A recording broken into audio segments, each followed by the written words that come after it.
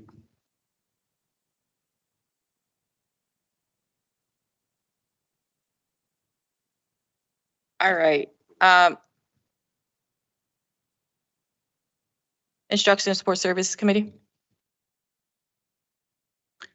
Good evening. Thank you, Madam Chair. I have nothing to report other than we have set the fourth Wednesday of each month at 5:30 in room 305 to be our regular scheduled meeting time. And so that means our first meeting will be on January 22nd in room 305 at 5:30. Any referrals to the Instruction and Support Services Committee? Mr. Benahan? Yeah, thank you, Madam Chair. I would like to get a report, a full report of Nutrition Center. When I say full report, it's about AC, what is come in, what's come out. It's a lot of things that is going on in Nutrition Center. Sorry, and I would like to get a report from them. Also, I would like to get a report for special education because I heard that kids that the special education are getting suspended with so many days that I believe they're breaking the law. So I would like to get a report what's going on, and why they suspended a special education student with so many days. So that I have to get to these two reports, please. All right, the Nutrition Center will go through Facilities Committee. And then other item, Ms. Draper, you have that? I do have that. Okay. Thank you. So you're gonna, I'll take the Nutrition. you'll take the Nutrition Center and we'll deal with the sped suspensions at Instruction and Student Services. Thank you. Any further questions, referrals? All righty.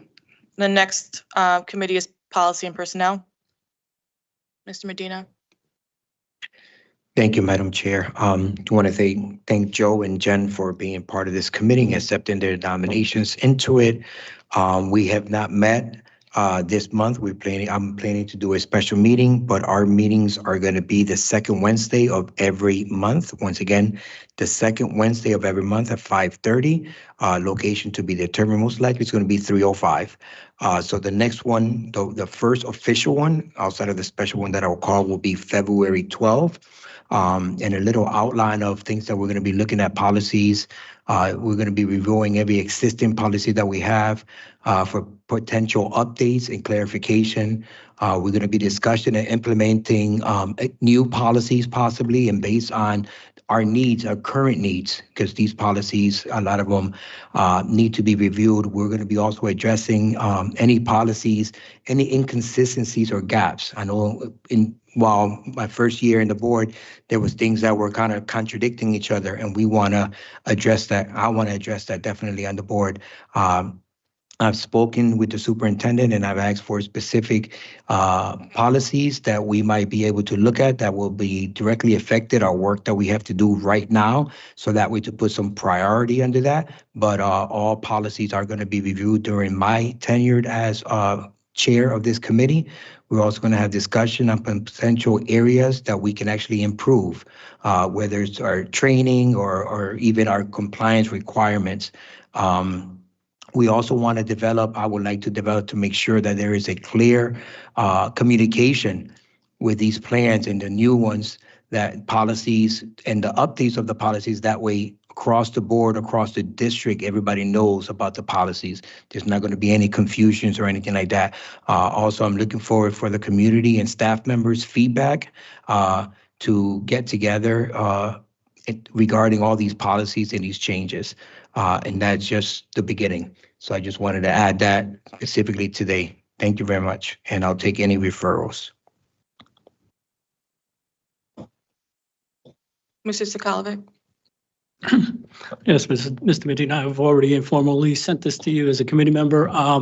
We'd like to look at the hiring policies. As you know, we need some more checks and balances in our hiring and our contracts for personnel.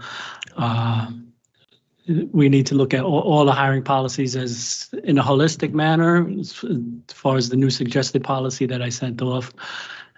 We need to look at the certified hiring policy as well, just to see if there's any impediments to moving forward, like building principals and teachers that are getting in the way to help staff do make it a little easier. Thank you. Thank you. Anyone else? All right, and Mr. Traber? Go ahead. Do you have Mr. Traber? Yes, I would refer the matters that were raised by the speaker. Ms. Sweeney raised the question of what we're posting online for the public. It's come up numerous times. And thank you. Thank you, sir. Anybody else? All right. Thank you, Madam Chair. Moving on, we have the Facilities Committee. This committee has not met this month yet. I spoke to Mr. Garcia on some items that he would like to present monthly and quarterly at the meetings. That first meeting will be February 5th, the first Wednesday of each month. Most likely, those meetings will be held at room 305 at City Hall at 5 p.m. As far as, any referrals? I'll take referrals. Yep. All right. Mr. Sokolovich. Yeah, if you can, I know we're waiting on the master facilities plan, but if you can, could we possibly review the 5-year capital plan on your committee? If you could get to it before I do. Will do. Thank you. All right. The next item is the CABE report. Do you have anything? There's a legislative breakfast for CABE. If board members, you want to sign up for that. That's going to be January 28th at 8 a.m. at Staples High School. Any other? Mr. Scully, go ahead. Yeah, I'll add that I did reach out to our entire state delegation to ask for their attendance because it's been very sparsely attended in the past by our delegation, and Bridgeport need to show up. And it will be on my birthday, and I will be there, so nobody else has any excuse. All right. All right, moving on. We're gonna have Dr. Avery's report. Good evening, everyone. I have a couple of different items I'm going to kind of go through. How about now test? Testing 1, 2, 3. Commander Lip and your student, will you guys come to the podium, please? It gives me great pleasure to introduce you this evening to Master Chief Petty Officer Ja'Kiah Lake. He's a student at Bridgeport Military Academy. He has made history in Bridgeport Public Schools to becoming the first cadet from the academy to be nominated for all 4 U.S. service academies. Mr. Lake has received nominations from West Point, the Air Force Academy, the Merchant Marine Academy, the U.S. Naval Academy, which are among the most selective institutions in the country.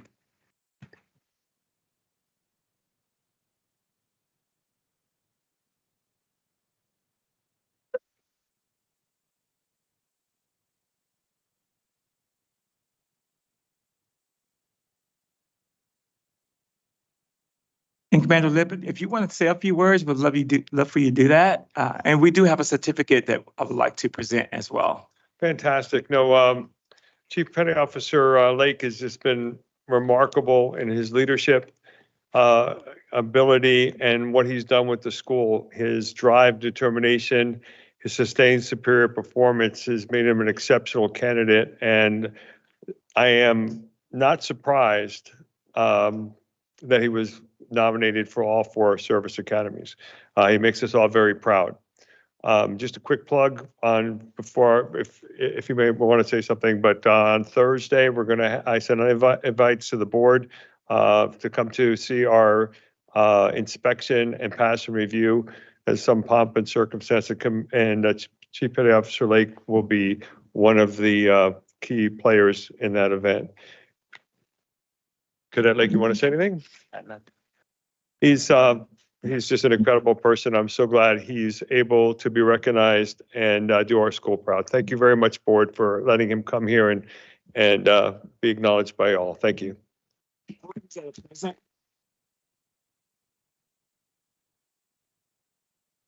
Board members that are present, could we step down and have a certificate to present? And take a photo, Tim?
Just want to acknowledge Ms. Casimir has joined the meeting in person.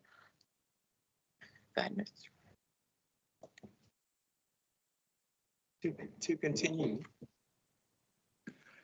To continue, we had a productive meeting with the Connecticut Board of Education's Accountability and Support Committee.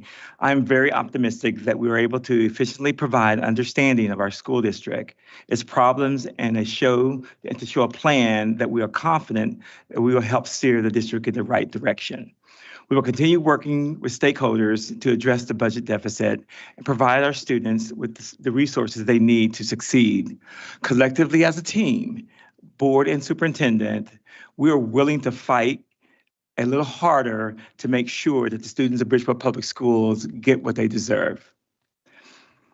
In addition to that, this week, last week, we created a special education task force.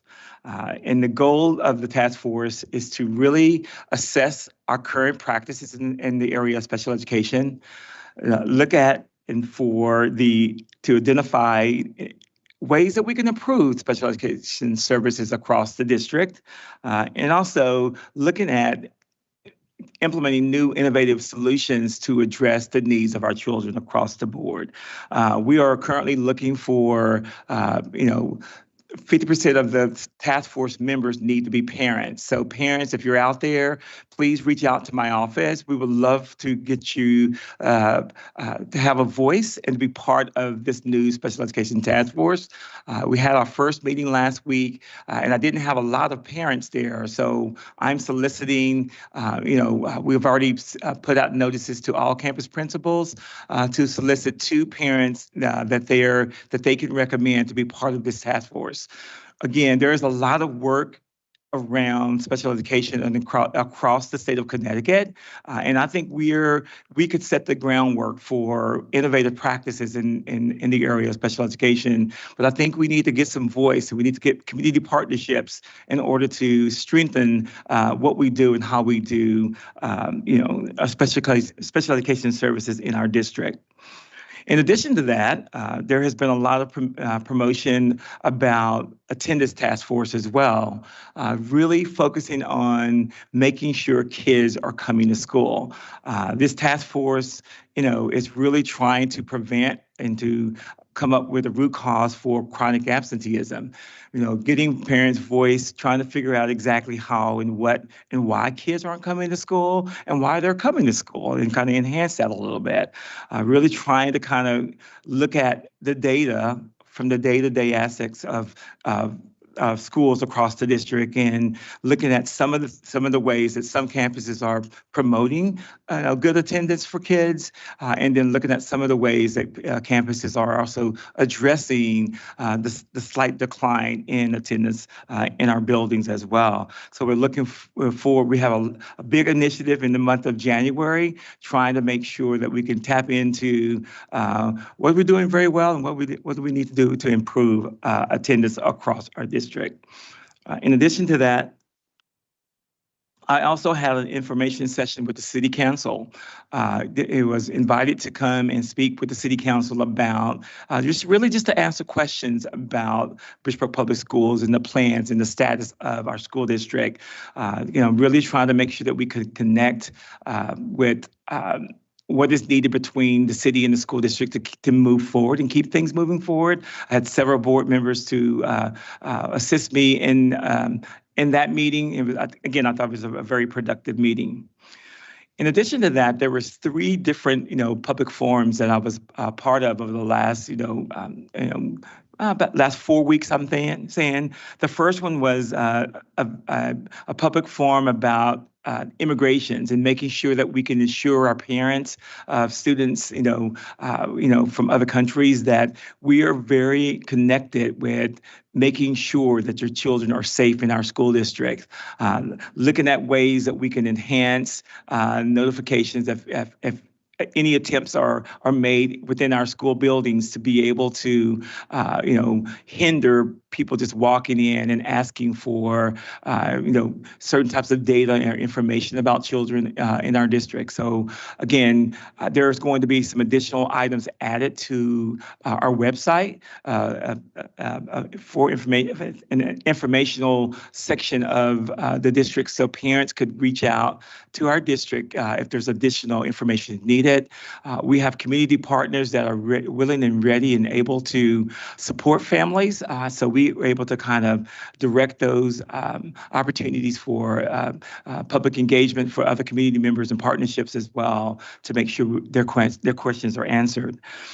In addition to that, we had a budget forum. And the budget forum was really giving parents an opportunity, community an opportunity to understand how we develop budgets across the district and what we need to do to really kind of understand the nuances of how a multi-million-dollar budget is developed and how it's maintained throughout the years. Again, we did a lot of Q&A questions for parents about their questions that they had surrounding budgets. Again, I think it was very productive. Our CFO, Mr. Nestor, was able to kind of break down the current budget status and being able to give more fluid information about how that's working and what we're going to be doing over the next couple of months to, first of all, adopt next year's budget as we work with the development of that category and making sure that we can get towards a move closer towards a balanced budget. Just an additional item, we have a couple of additional forums that will be presented in the next couple of weeks. The first one is January 16th, and that forum is going to talk a little bit more about school safety in our school district. We have a couple of different keynote speakers that will be assisting me on January 6th at 6 p.m. at the Central High School to talk a little bit about safety protocols and things that we're doing and some of the new things that we're looking at moving forward in the future for school safety. In addition to that, we have a general public forum January 22nd at 6 p.m. at the Black Rock Library. And this is going to be open to any types of questions that parents and communities may have. And again, I think one of the biggest things for me is to get out there and engage the community and making sure that we have full transparency in what we're doing and why we're doing it. And we have a long, hard road ahead of us. And I think it's important that we join forces together to be able to kind of be, again, as transparent as we possibly can as we move this district forward again. So that's the end of my superintendent report, and I'll take any questions. Are there any questions for the superintendent? Ms. Baptiste Perez? Yes, I have a few questions regarding the presentation to the state and the community forums about, the layoffs and the budget. How many employees have we laid off to date? Just a second, I have Mr. Castillo coming to the mic.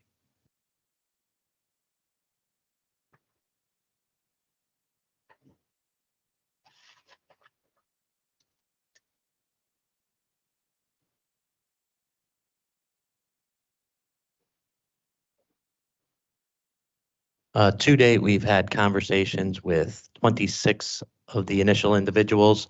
The date we've used for these layoffs is going to be January 31st.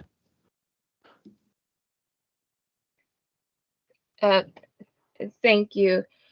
I have another question. Is the district still participating in a district-wide hiring freeze pursuant to the letter that was sent out on November 8th, 2024? Yeah, yes, except for special ed and science teachers. I'm sorry, that wasn't what was listed in the correspondence from November 8th, 2024, that it was going to include that. So could you just, when I was board chair, I sat down with Dr. Avery and Nestor, Mr. Unquo, sorry, Nestor, for using your first name.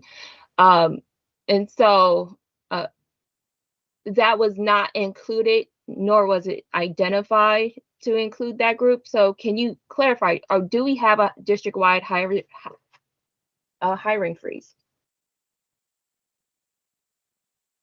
Through Madam Chair, yes, there is a district-wide hiring freeze, with the exception of special ed students, special ed teachers, science teachers, and long-term substitute teachers who are going to be helping the children in the class.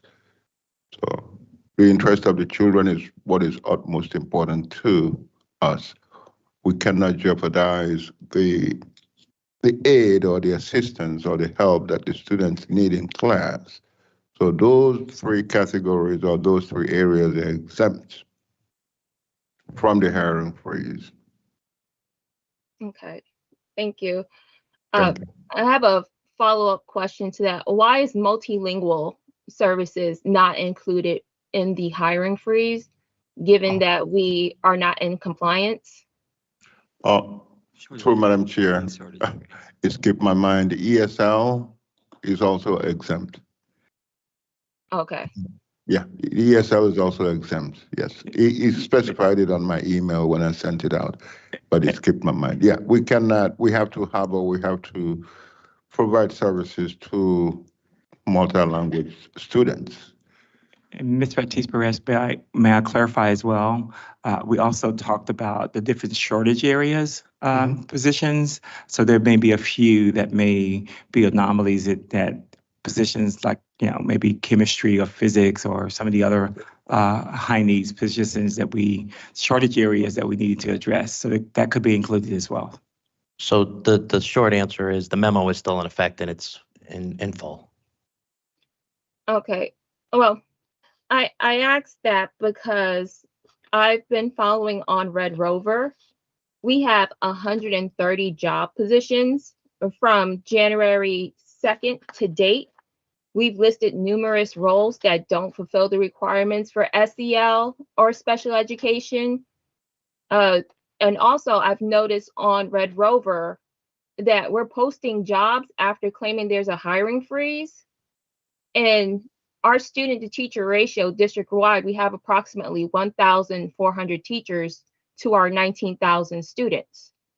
So my question is, why, if we're in a budget deficit, why are we continuing to post roles like financial management specialists? And that role was originally an internal role, but it's been switched to external. Also, in addition, in the same light, we've posted a role for assistant superintendent of curriculum and instruction. And during our last special meeting, it was stated that that was going to be an internal transfer, but now that's a role that's being considered externally. So I'm trying to understand how all these positions are being posted that are not special education, that's not multilingual, that would be considered a cost savings if we did not fill. Why are they being posted now? And why are there 130 job openings if they're not fulfilling what we're calling those high need areas? Well, if I may, we're posting for the jobs because we want to get quality applicants in. So when the hiring freeze may be lifted, we'll be able to pull from that pool. To shut down the job postings and to restart would add to the time that it would take to get the quality applicants. Just I'm because sorry. we're posting for them doesn't mean that we're currently hiring for that position. But if Mr. Naquo all of a sudden says that we can hire a PE teacher, then at least we have applicants that we can pull from, so we don't have to start from ground zero again. So we'll have applicants waiting in the pool for several months for an indefinite period of time, hoping that they're going to eventually come to Bridgeport Public Schools when we're not ready to hire them in a deficit. It's their choice to apply for the job. There's no guarantee when you apply for any job that you're going to get hired. So everybody kind of takes that chance when they make an application online. Why are we posting it if we're not hiring? I thought I kind of It just just went through doesn't that. make sense in our deficit that we're posting positions. Post it when we're ready. I'm going to move on to another question I have today. We received a letter with a district new hires as well as transfers and resignations. There's one individual in the transfer area. That position was posted on Red Rover on January 2nd, 2025. It's no longer online. Did we hire that person for that new position? Because then that also doesn't seem to fit the we're in a deficit and we're not hiring new individuals. Is that the accountant position? Yes. Okay.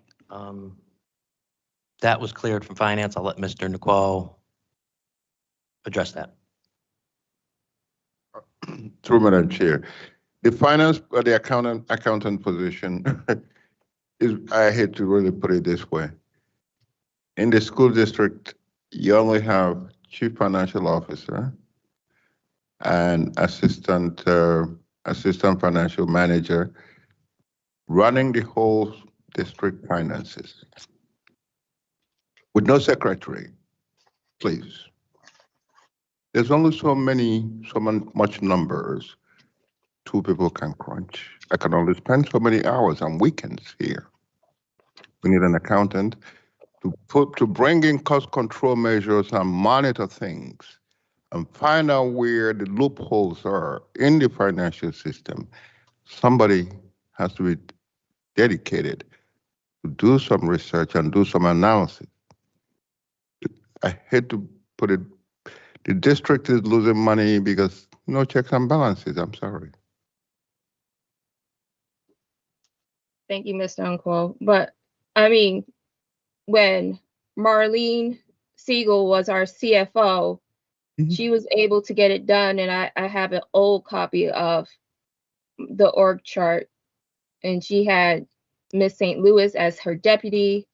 There was a financial management supervisor, an accountant assistant, financial management specialist, accountant specialist, and grant support partner. So again, are those roles no longer here? And then why is that not also being counted towards the cost savings? And again, this comes, and that role comes after the fact that I asked if we're still in a hiring freeze and for what positions. So now this is something different. Yeah. Through the Madam Chair, the accountant position was well advertised way long ago. The interview was conducted, and we were just going through selection process. It was well advertised long time ago, before I even came to the city, on this district side. It was allocated, appropriated. So Okay. But then I just have a follow-up question. I'm not sure if this is for Mr. Castillo, but the posting for financial management specialist is still online. And that's a different role from the role we're talking about. That role was posted early this year. Like I said, it was for internal applicants only, and now it's external. That doesn't meet the requirements of the hiring freeze and the high need categories. I have to look at it. I'm not familiar with the exact posting that you're speaking of. I can do some research on that and know. It's on Red Rover right now. Right, but I don't have Red Rover job description or job postings memorized, so I'd have to look at it and see, and I can get you back that information. What information are you getting back? It's almost disingenuous to advertise positions that we have no intention for hiring immediately.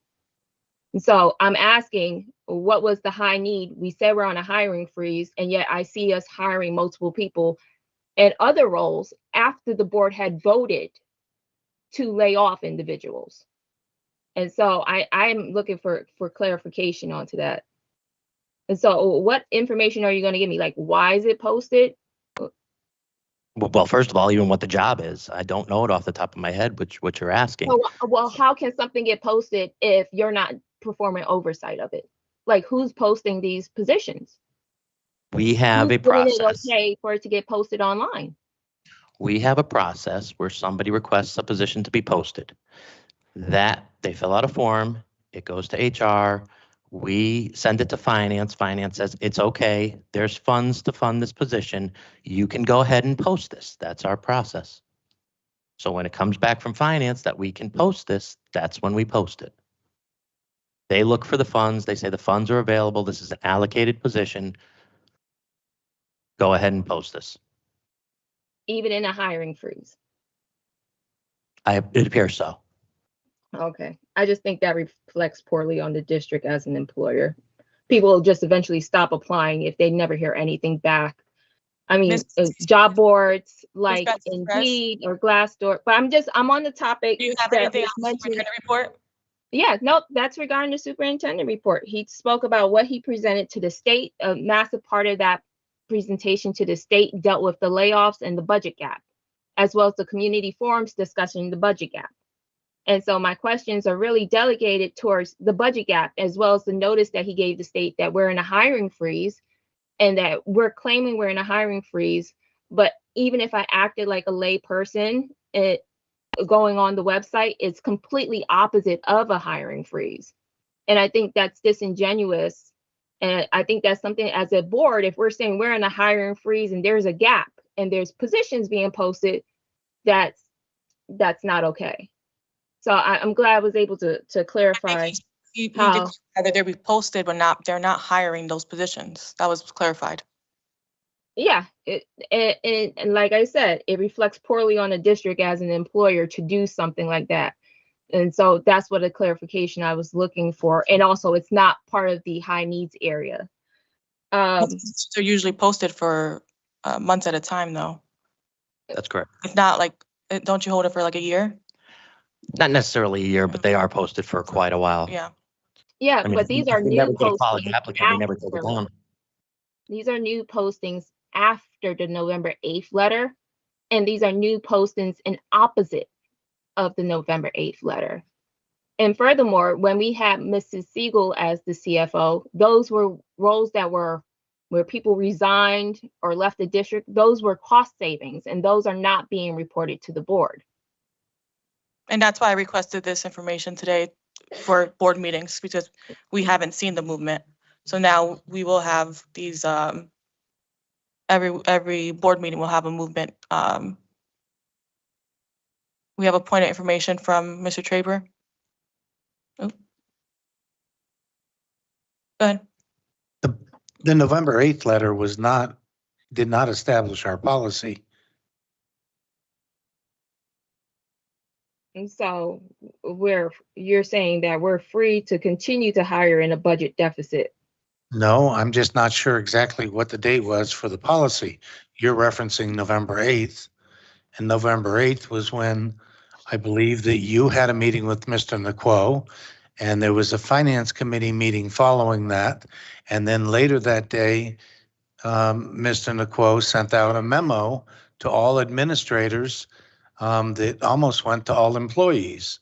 And that did not establish a board policy because the board had not acted on that policy. And I don't recall, excuse me. Thank you, Mr. Traber, but Madam Chair, these are Madam more Chair, questions still delegated speaking. towards Madam the Chair. superintendent. Mr. Traber has the floor for appointed information. Make your point, Mr. Traber, so that. So we're referencing November 8th as if that's a sacred date, and that's a date in which a certain number of things happened that resulted in a memo going out from Mr. Naquo that did not establish board policy. So I'm not quite sure when the board policy was finally established, but it was not November 8th. Okay, I'm gonna move on because I've said that point. It's still going back to the budget deficit. Have we looked into employees' bumping rights, and as well as the city charter and the state statute for it? I'm hearing alleged rumors that there are employees that have been years in the district and they're being laid off for employees that were just hired. And so I would love some clarification on that. Sure, I'd be happy to give that to you. So that's absolutely incorrect. There are people, the way our charter works, it's based on classification. So if somebody worked in the district for, say, 30 years, and then they change classifications to a different classification, and only been in that classification for 6 or 7 months, their time of hire is from that 6 or 7 months position. So to give you an example, you have an affiliated individual who worked in the district for 25 years. They take a position that's unaffiliated outside of a union 6 months ago. We have layoffs. Now, they might have 26 plus years in the district, but only 6 months in their current classification. They don't get 26 years of seniority. They get their 6 months. So yes, somebody could be an employee of Bridgeport Public Schools for longer, but it goes by the classification. And that's how the charter is read. And that's how we just had a conversation with the city attorneys on this exact issue. And that's how the charter operates. Maybe you could share with the full board a memo regarding the conversation with the city attorney, so that way, as a board, we know that we're not creating liability, exposure, or potential suits against us from employees that may or may not have rights with regards to bumping and notice. Now,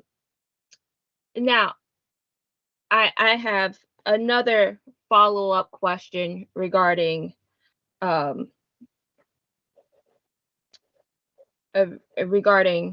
individuals and new roles. Are we hiring new executive directors? No. So I because of confidentiality, there's individuals that this board had voted to lay off, and yet we have not been provided with the individuals that have been laid off. Like, let's just say hypothetically, we're going to lay off for, I'm going to make up a role, tile installers. But there's 5 or 6 of them. We don't know which one of the 4 tile installers we're going to lay off. But it just so happened that if you look on your emails as a board member and you look at their job descriptions, now individuals are executive administrative assistant to, I believe, the chief of special education. And so I don't think we've created that role, have we? No, and what a person puts on their email sign off, letterhead, email sign off, it's inconsequential. What Munis has is what we go by. So if somebody is classified as an executive administrative assistant in Munis, that's what their job title is. You can call yourself president of the United States. It really doesn't matter. In the eyes of Bridgeport Public Schools, you are an executive administrative assistant. So in the eyes of Bridgeport Public Schools, it's okay for low-level admins to post the incorrect job postings while making official communications for the district. That's okay. I don't think they're doing job postings. Or sending out correspondences. At the end of the day, what you're saying to me is that it's okay for individuals to lie about their role in the district. We have so a point long of as they're order, Ms. using their Baptiste district Perez. email. Ms. Baptiste Perez, we have a point of order from Mrs. Kolovic. Madam Chair, this is starting to border on badgering our employee. Mr. Costello acts on behalf of the superintendent, so if she seems to have some problem with job performance. It's not the proper venue for attacking our employees who are under the direction of interim superintendent Dr. Avery. So if you have any issues with the employee and the job listings this employee is making, please address them with Dr. Avery and give him the right to go into executive session if you wish to critique his performance. This is fundamental to the votes that we, and this is, I'm going to say we as a board, because the full board took a vote, and whether the majority voted to eliminate those positions, that's the will of the majority of the board. But when we're being deceived and individuals are being moved, where are our cost savings? And that's the real question for Dr. Avery. Where are our cost savings? Because every individual that was part of Dr. Carmela Levy-David and all of us as a board received the org chart of her cabinet had contracts. So I want to know, where's the cost savings if there's a buyout provision or if we have to pay someone 3 to 6 months? Where are the cost savings with that?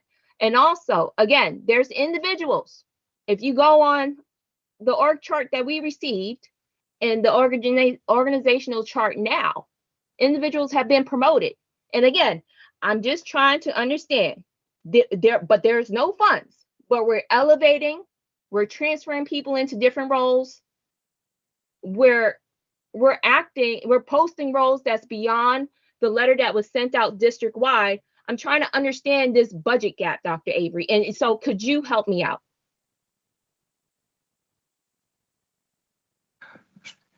In my presentation that I presented to the board, back in, I think the last presentation that I made, I presented a list of positions that were to be, considered for elimination. Put a cost measure out to the side of it. The amount of the individuals that we were going to be able to look at their benefits and their salaries for that cost savings. There's been a lot of, movement in that final analysis of that. We are going to be bringing to the Finance Committee meeting on Thursday a detailed perspective of the amount of money that we're going to be saving with that first round of cuts. So a little bit more detail will be provided to the board that will be also presented to the full board in addition to that. So I don't have those individuals because there was a lot of moving parts because some of the contracts that were provided, by the previous superintendent and endorsed by the Personnel and Contract Committee had some provisions in them that allowed some additional time if there was a layoff that I don't think HR was very clear as to what that time frame was and how much cost was was added to the position if it was eliminated. So once these positions were eliminated or considered for elimination, then we went through the bumping right exercise that caused some additional, shift in things that we had to do before we could do the layoff. So again, a lot of moving parts over the last 2 or 3 weeks to kind of finalize where we are. Ms. Nukwe is also going to be, we're working through some of those right now currently as we speak. And I will be providing the board on Thursday a little better detailed of those savings. And remember, we pushed out some of those savings until June 30th on the assistant principals, which was a good chunk of the savings that I first recommended. And so again, there's been, a lot of moving parts, a lot of things that we didn't foresee, that we had to go back and reevaluate the dollars and the cost.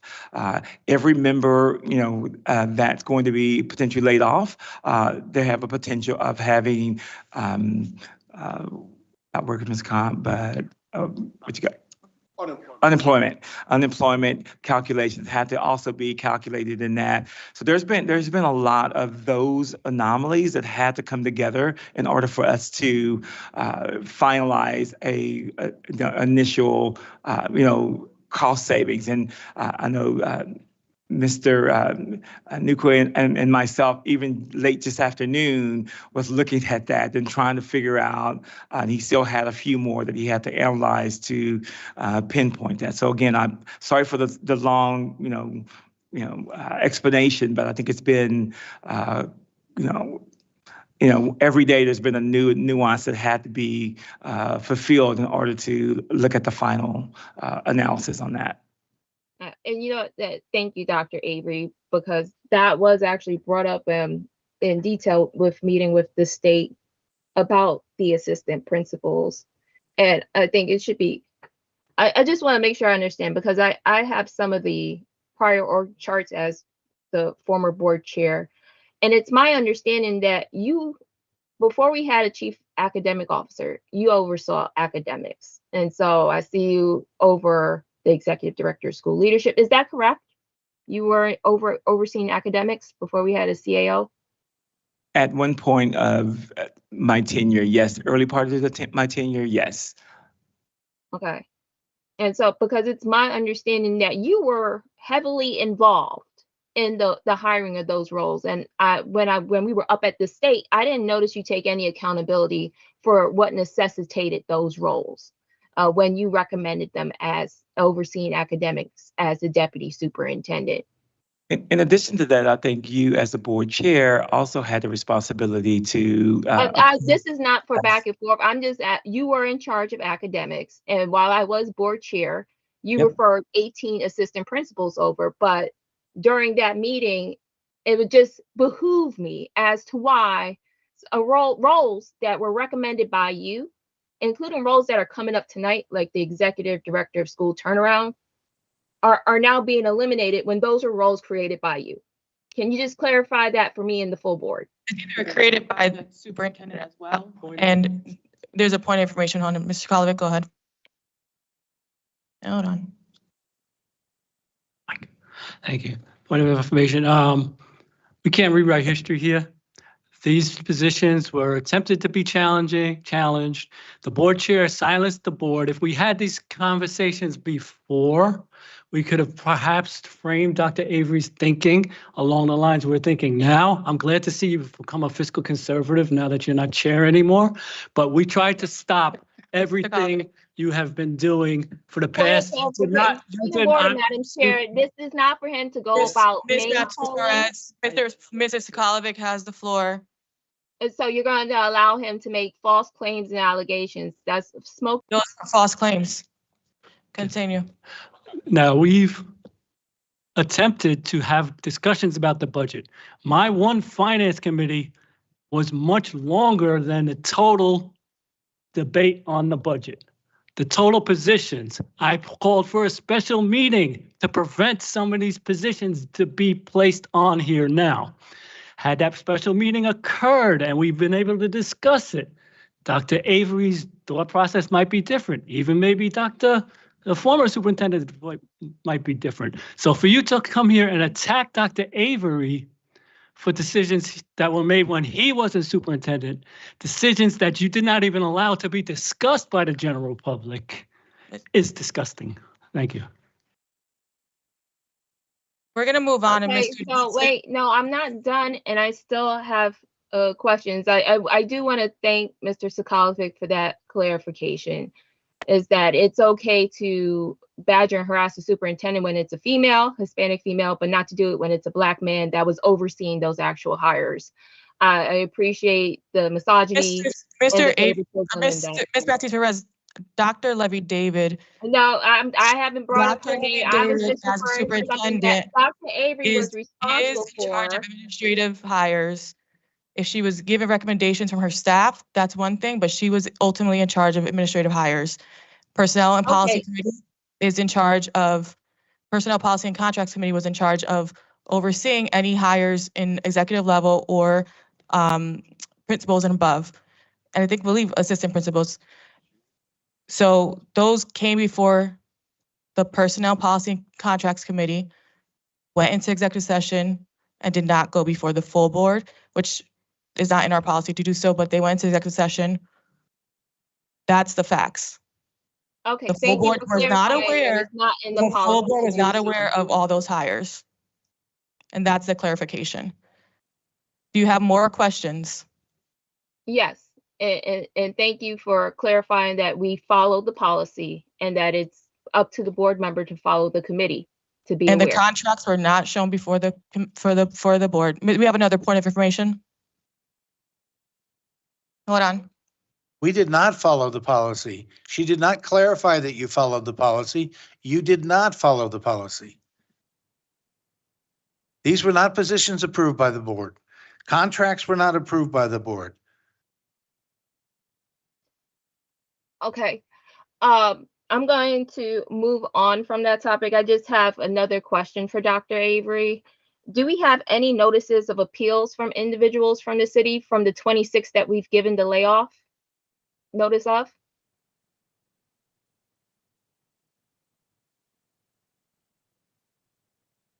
We have 3 appeals. I'm sorry, this is Tom Costello. We have 3 appeals that went to the Civil Service Commission. They are currently working with the city attorneys to determine the appropriate actions to take. So that's with the personnel director of the city and the city attorneys right now. But there were 3 appeals filed with the Civil Service Commission. And just a simple follow-up, if those appeals are successful, we won't recognize the cost savings in those areas, correct? They would have to present a case which would, that is correct. But they would have to present a case that would make their terminations illegitimate, illegal, or unethical. Okay.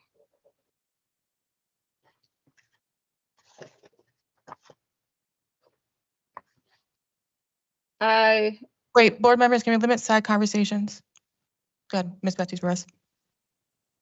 I just want to say employment contracts are not to be approved. I do have a follow-up though regarding the promotion of union to non-union and then laying them off. Don't they, may they revert back to the union if they're laid off? Like, do they still get their bumping rights? I think there's a lot of rights for employees that have not been presented to the full board before we took these types of actions. And the last thing I would want to do is create more exposure and liability for us. We have another point of order.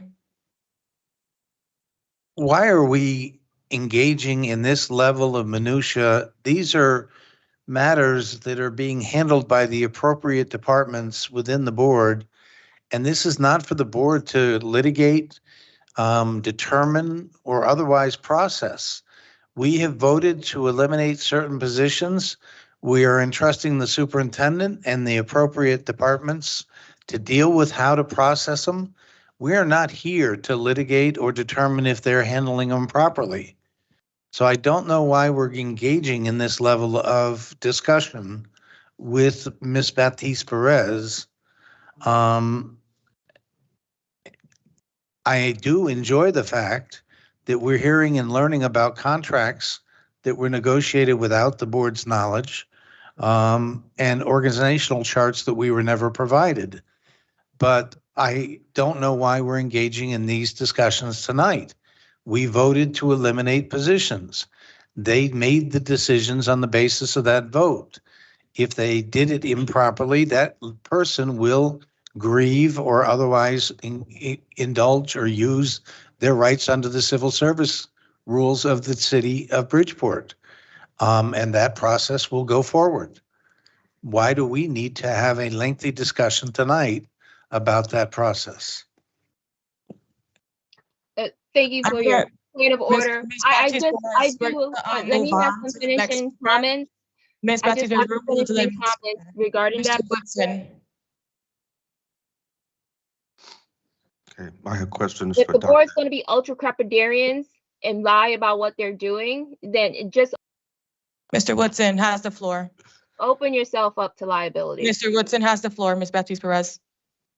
My question is for Dr. Avery. What new innovative ways are we looking to improve and change how Bridgeport operates as? Hold on, folks.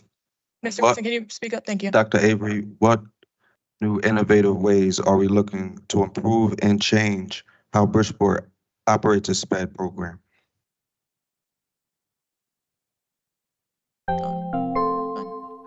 I think for special education services to kind of be robust and, pretty much widespread around how families engage in the special education side of the house. I think one of the things is getting the voice from parents. I think we kind of miss that sometimes. We feel that we can provide services and services and services, but we're not really getting the input from families to be able to do things. There are a lot of different types of special ed kind of services that we may not necessarily be offering kids, or we may offer it at a certain level than others. So really looking at what's the best practices out there. And this is what the task force is going to be able to do for us, is to really kind of get out there and take families and take community members to different communities that are really doing it really well, and bringing some of those back, those ideas and options back to our district to kind of see if we could fulfill that within our system as well. Again, I think the other part of that is looking at the types of spaces that we have. We have a lot of current special education programs that's been in the district, and we've been doing it the same way for a couple of years now. But I think there's other ways to be able to enhance what kids are getting and the training that our teachers are also getting to provide those the academics opportunities for kids. So there's a wide variety of different things that we're going to be able to do. And I don't want to just try to dictate which ones are going to happen, but being able to get groups of our community to be able to go out and look at it for themselves and talk to other parents that are actually experiencing some of those programs and bring those back. So again, it's a building process. And if we can see some of the things that are happening, just real close to around us in other districts, small districts, large districts, and medium-sized districts, I think we can tap into some of those options that I think will be very beneficial to our kids and our families.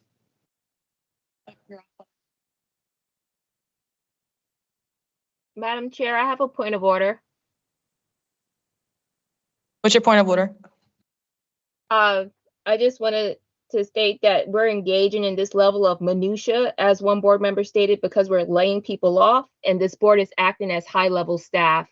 And now to turn the blind eye to who was responsible. Dr. Avery was responsible for balancing classrooms in May, and yet that was a task that was never done that could have saved the district millions of dollars.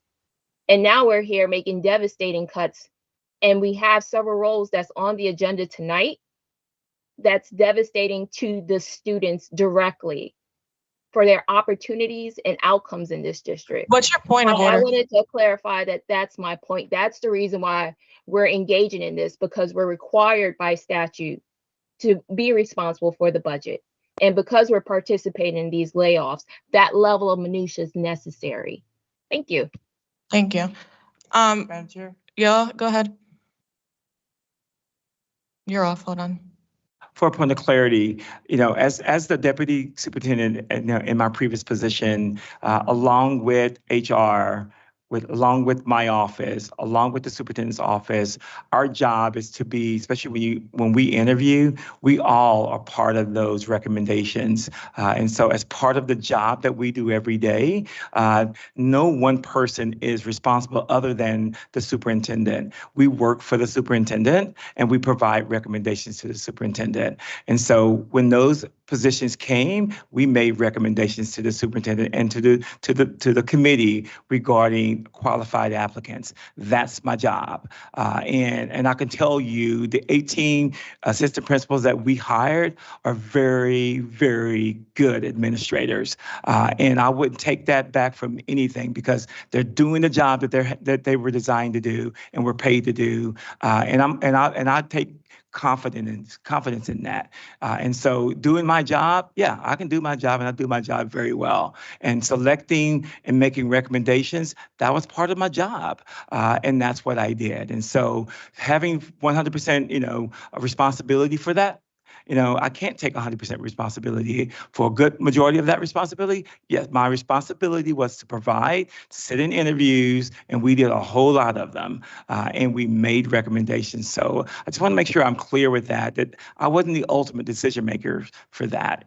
And yes, I take responsibility for that, for hiring good people. And also when you take about responsibility, budgetarily, that wasn't my total position either, but as a deputy, I had some things to do with that too. So full responsibility and understanding what my job responsibilities are. And as a deputy, second in charge, yes, I had some responsibilities with a lot of different things across this district. But ultimately, sitting in this seat, the interim seat that I'm sitting in, I am responsible for making decisions and making recommendations to this board. And now that I'm sitting in this seat, I can make better recommendations to the board sitting in this seat. Mr. Woodson, can you continue? I know the cost of special education, transportation was a big part of the budget. Are we doing anything to address that? That is a big portion of that special education budget is the transportation piece. Again, we have children in out of district placements that I think we have one or two in New York, New Jersey. We're taking kids. We have about 350 plus kids that are we have to transport outside of the district. So when you talk about those opportunities and the travel back and forth every single day, or the housing of those kids in a residential facility, and the escalating cost of those. And that's one of the things that we will be fighting for as we present, in Hartford regarding the excess cost of special education. And transportation is a big chunk of that. I think we're spending almost $115 million just on special ed alone. Out of that $304 million that the board adopted, $115 million of that, a third of that goes to servicing those kiddos. That's not even including my bilingual children or any other, or even our regular ed students. So again, it's a lot. Thank you, Mr. Woodson. Ms. Casimir?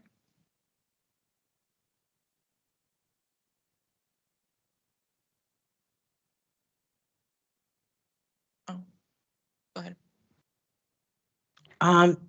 The only question that I have, Dr. Avery, is can we get an update of what you have so far for the 40 some odd positions, I believe it was, that you recommended? I would like to know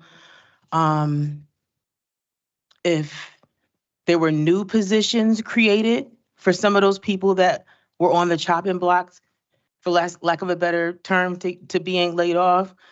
Were there new positions created and then moved into those positions? And what's the difference in the salary? Were any of them moved into a position that was already open, that they were qualified for. So I'd like to know that. I'd like to know if there were new positions added. And this is up to you. I mean, up to you and your, your team as to what's best. But I really would love to know if there were people who were scheduled to be laid off, but then a new position was created for them and they were moved into that position, or if they were moved into another position in the district that needed to be filled. So could we get an update on that? I mean, at the next meeting or whenever you have time. Yes, ma'am, we can provide you that, but there was no additional positions hired or new positions created to move people into. But I can provide you a list of those individuals, positions, and all that kind of good stuff. So if there's any specific clarity that you want, if you know of something, let me know and I can kind of check that out for you as well. Okay. Yes, ma'am. Loving it. Yes, ma'am. I can do that for you. Madam Chair, I just would like to piggyback on Mrs. Casimir's request. Mr. Traber's next, and then I can call on you. Okay. I just wanted to, in response to the question from Mr. Woodson, you may have seen today, Mr. Woodson, there was a press conference in Hartford with 5 of the mayors that the 5 superintendents and 5 mayors from 5 cities in the state, pushing the state for taking down the barriers that are blocking the use of the state surplus. We're having a meeting tomorrow night at Housatonic about it for anyone that's interested, from 6 to 8 at Housatonic Community College. But tonight, this morning, there was a press conference that Dr. Avery attended, along with Mayor Ganem, and raising this question. I believe Stamford, Waterbury, New Haven, and Hartford were also present, raising this question of releasing money from the state. It is a hot topic in Hartford to release more money for SPED. And the earlier mentioned, somebody mentioned earlier, excuse me, that there is a legislative cave breakfast at the end of the month, I think the 28th, in, I forget which town. Staples High School. Staples High School, thank you. January 28th, 8 a.m. Just for anybody in the where audience who wants to We attend. want to be pushing this issue again. All of the communities, urban and suburban, are feeling the expense of special ed, but we obviously want to raise the cost to the urban communities, especially because of the issues that we're aware of and concerned about. Ms. Baptiste Perez. Yes, I just wanted to add to Mrs. Casimir's request. I would like to include the name of the employee, their starting salary, their current salary, and their official position. I take issue with the fact that an employee could put in their signature block a title that they do not have in the district to misrepresent to parents, community members, state members, what their role is. And so I would like that clarification as to all the individuals to which this board voted to lay off, those for this, 5 that, 18 that, the names of those individuals and those information, as well as whether they've been transferred or assigned to a different role. And I think it's critical that we do have a deadline for this. So I would like it before the end of this month. Thank you. Mr. Woodson. Oh, Mr. Nicole. Mr. Nicole. And then Mr. Woodson. Right.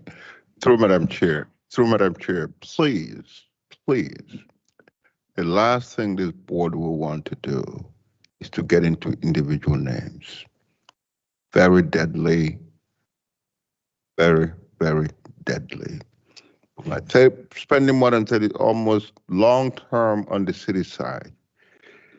Never get into individual employee names.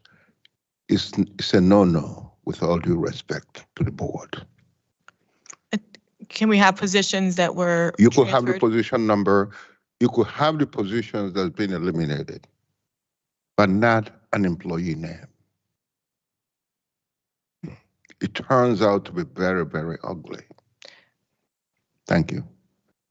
Mr. Woodson? Yeah, put your mic back on. Oh, you're off? Okay. We're gonna move on to new business. The first item on the agenda for new business is discussion and possible approval to eliminate the position of ITS District Infrastructure Operations Manager as part of the Tier 1 approval. Dr. Avery, are you speaking on that, or Mr. Sokolovic would like to speak?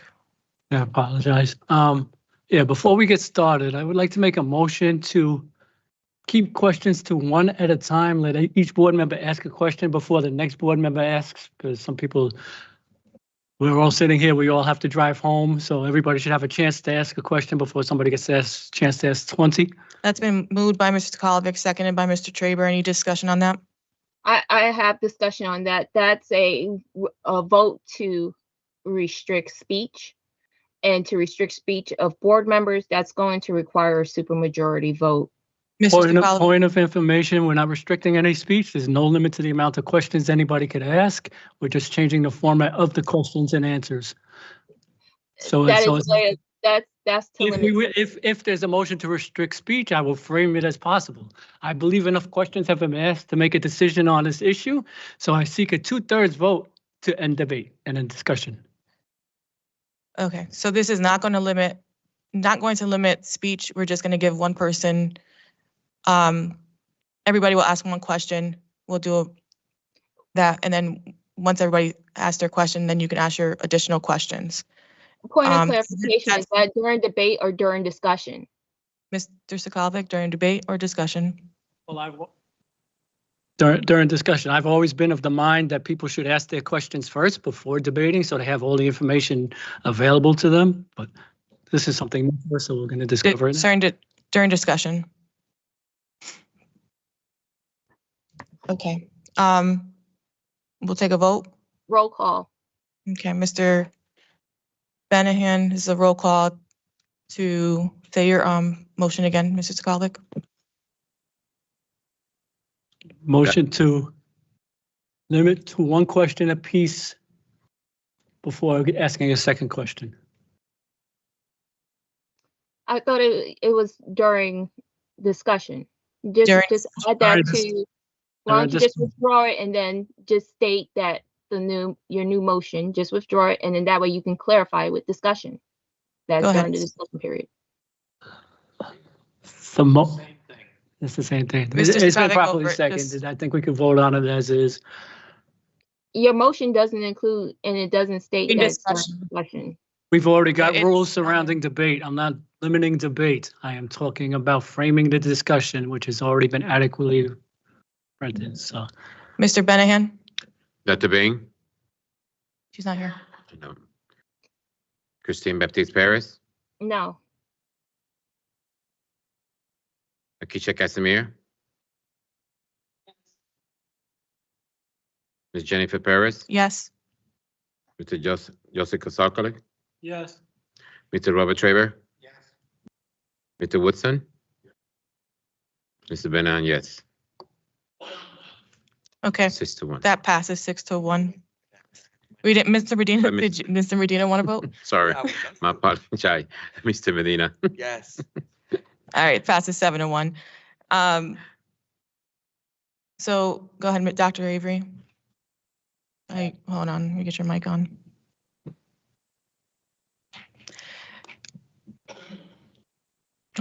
One more minute, hold on.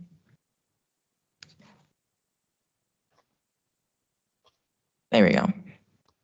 I have our Director of Technology here, and if there's any questions about this position, he will be able to clarify for you.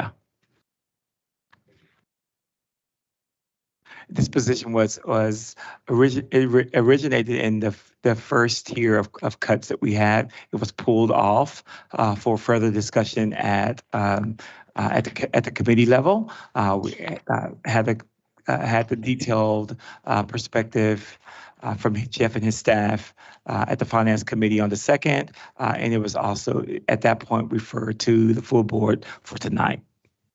Do we have any questions?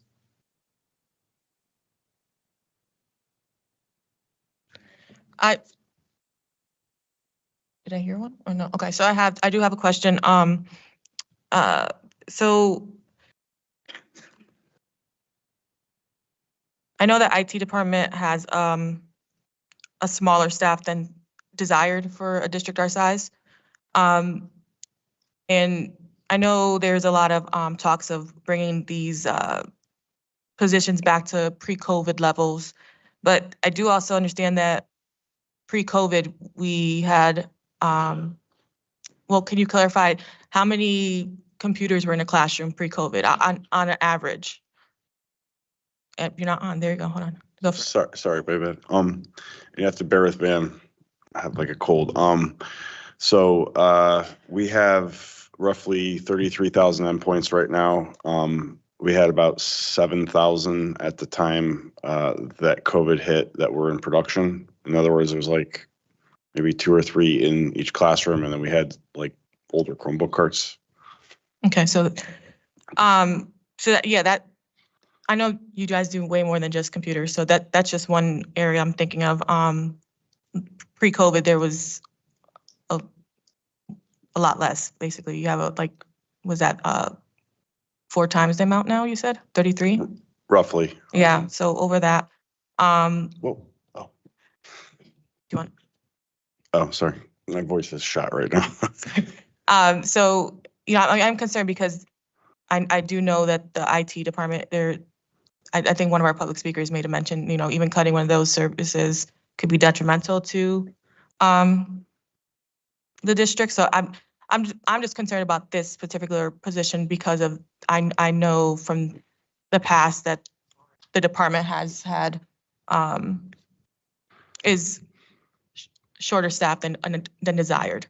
I would say that the best way for me to answer that question is I think that yes, we've grown substantially, and that when that position was created, it was created because at the time we did not have an assistant director. We had at the last time we had layoffs, I had lost my assistant director position, and so what we did was we had created that position. Excuse me. To kind of provide a median for helping me to manage the infrastructure, because we have the largest infrastructure in Connecticut for public school districts. And essentially, we now have an assistant director. Again, that position was restored. And,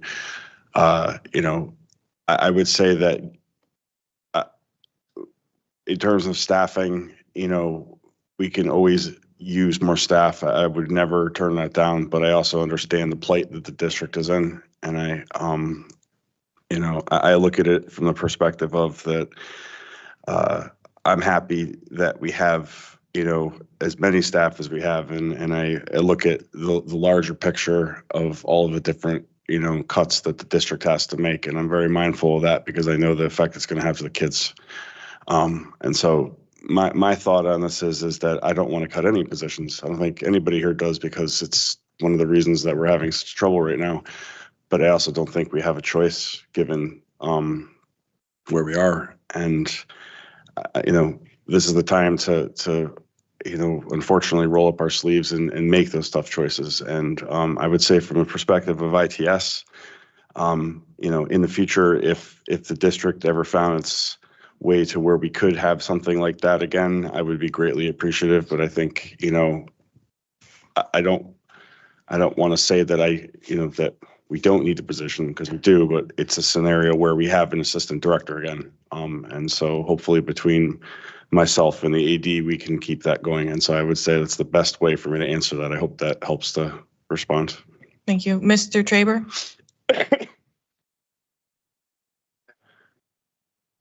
Take it back. Okay, Mr. Skolovic? Yeah, just real quick, excuse me. Real quick question. When was this job created? like late 2019-ish, I think, maybe like, I'm gonna say like October, I think. Okay, thank you. of Thank you. 19.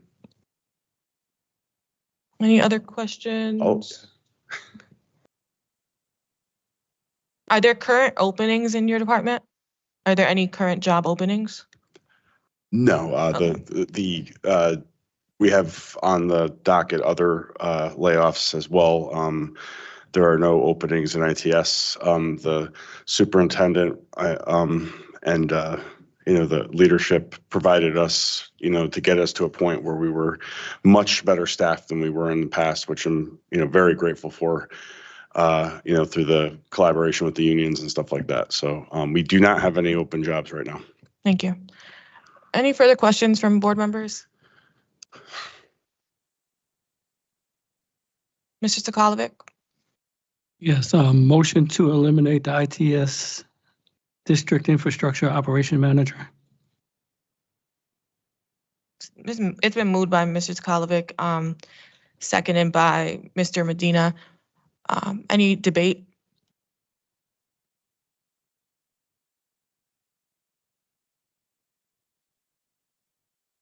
Okay.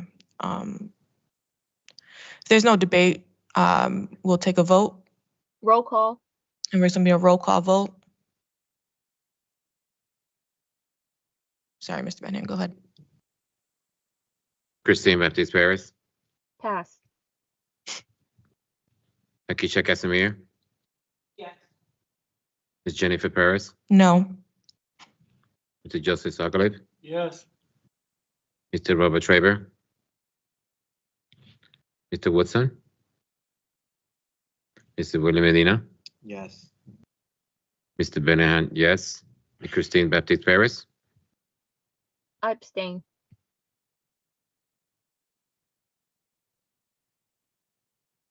six. We have 6 yes, 1 no, 1 abstention. Thank you. Next item is a discussion and possible approval of the proposed Tier 2 staffing reductions as presented on the January 2nd Finance Committee.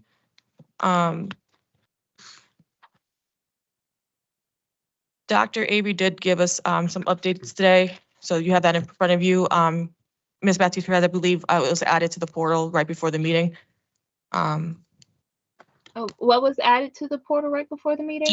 Just updates on the finance department, the summary of the gap closing measures. So where we are currently with what the board has approved up to date, and the amount that we could save with those that have passed already. No. Okay. So I believe it was just added to the portal right before the meeting. I guess that's fine. As your chair, things can be posted last minute so members don't It review. was the last All right, document. thank you. There is a point of information, Traber. There is no change to the Tier 2 staff reductions. Okay. Any, Dr. Avery, go ahead. No, there was no changes to what was recommended to move from the Finance Committee to the full board. Do we have any questions regarding, go ahead, Ms. Baptiste Perez. Is the proposed Tier 2 staffing reductions the same that were proposed in December during the meeting? Can you just list out the roles so that way? Yes. If it's in the new document, that's why I'm asking. They're the same. So, Dr. Avery, you can answer that. They're the same positions as presented December 16th. Okay, so that's the electrician, painter, ITS, help desk, ITS, logic specialist, and the maintenance grade 1? Yes, ma'am. Any questions?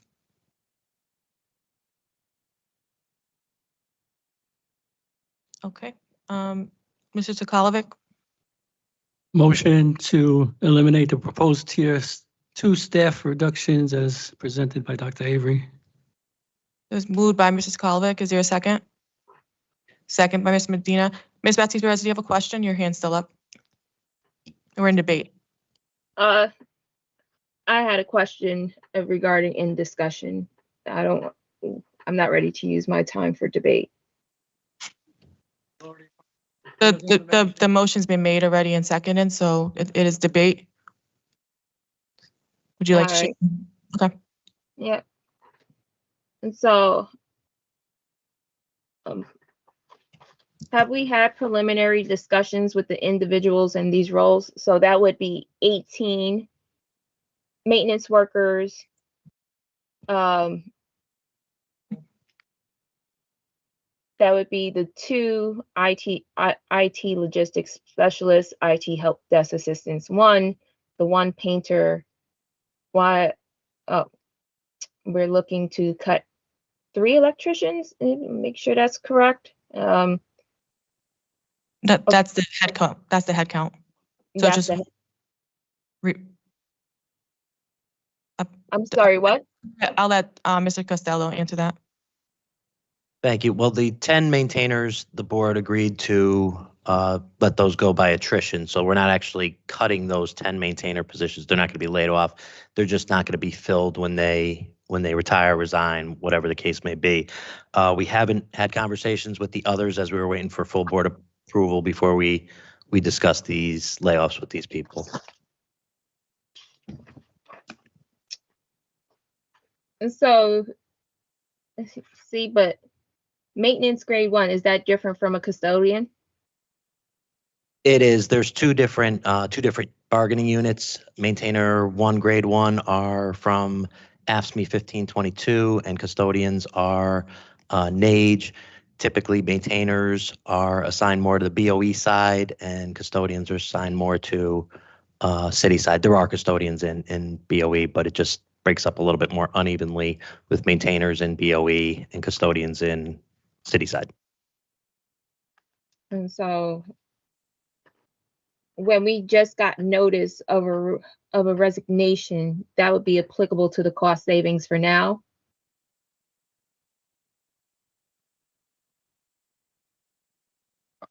Through Madam Chair, that's the only way to save money relative to the maintainers. If somebody quits or resigns, we are not going to refill it. The danger with deferring all these gap closing measures, to be very honest with you, it could take 4 years before you really weed out the 10 maintainers. So, I mean, it's symbolic that it's part of gap closing measures, but it really has might not even have any financial impact in this current year. Thank you, Ms. Unquote. I guess I agree with that, is that we're not laying off. And is that applicable to all of these positions in tier 2? Is that we're not laying off? We're just not going to rehire if they resign? Through Madam Chair, no, it's only applicable to the maintainers. The other next place is applicable is relative to the assistant principals, which is being deferred till June 30th. Again, whatever dollar value you see as savings, gap closing measures, does not exist this current year. So what you're going to be seeing is an inflated number that's really not attainable, which is somewhat deceptive or misleading, not deceptive, misleading, to be very honest with everyone. So if you look at the summary, if the board approves everything that's on this charts here, first phase, tier 1, tier 2, tier 3, plus the other additions they're going to approve, the total annual salary is $10.4 million annually. However, with the deferrals that you're having or the board is approving, so let's say $10 million for annual savings, we're almost 6 months or 7 months into the year. So you've already lost close to $6 million, if you want to look at it that way. Then the remaining 5 months is being deferred for the remaining 5 months. At the end of the day, this $10 million you see here It's only worth $2.2 million by the end of this fiscal year. So basically what I'm saying is the gap, the deficit has not moved. Mr. Garcia?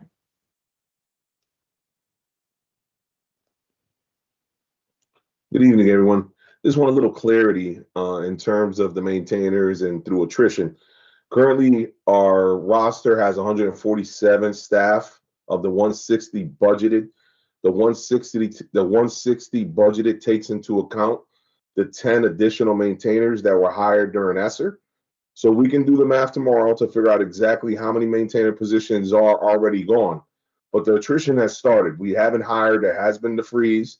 So you are starting to see the actual layoffs happen through attrition. But we can get that number tomorrow. Work with Nestor so you guys have exactly how many maintainers have already been gone that are not on the roster currently. Okay. Ms. Matthews-Perez, is still your time?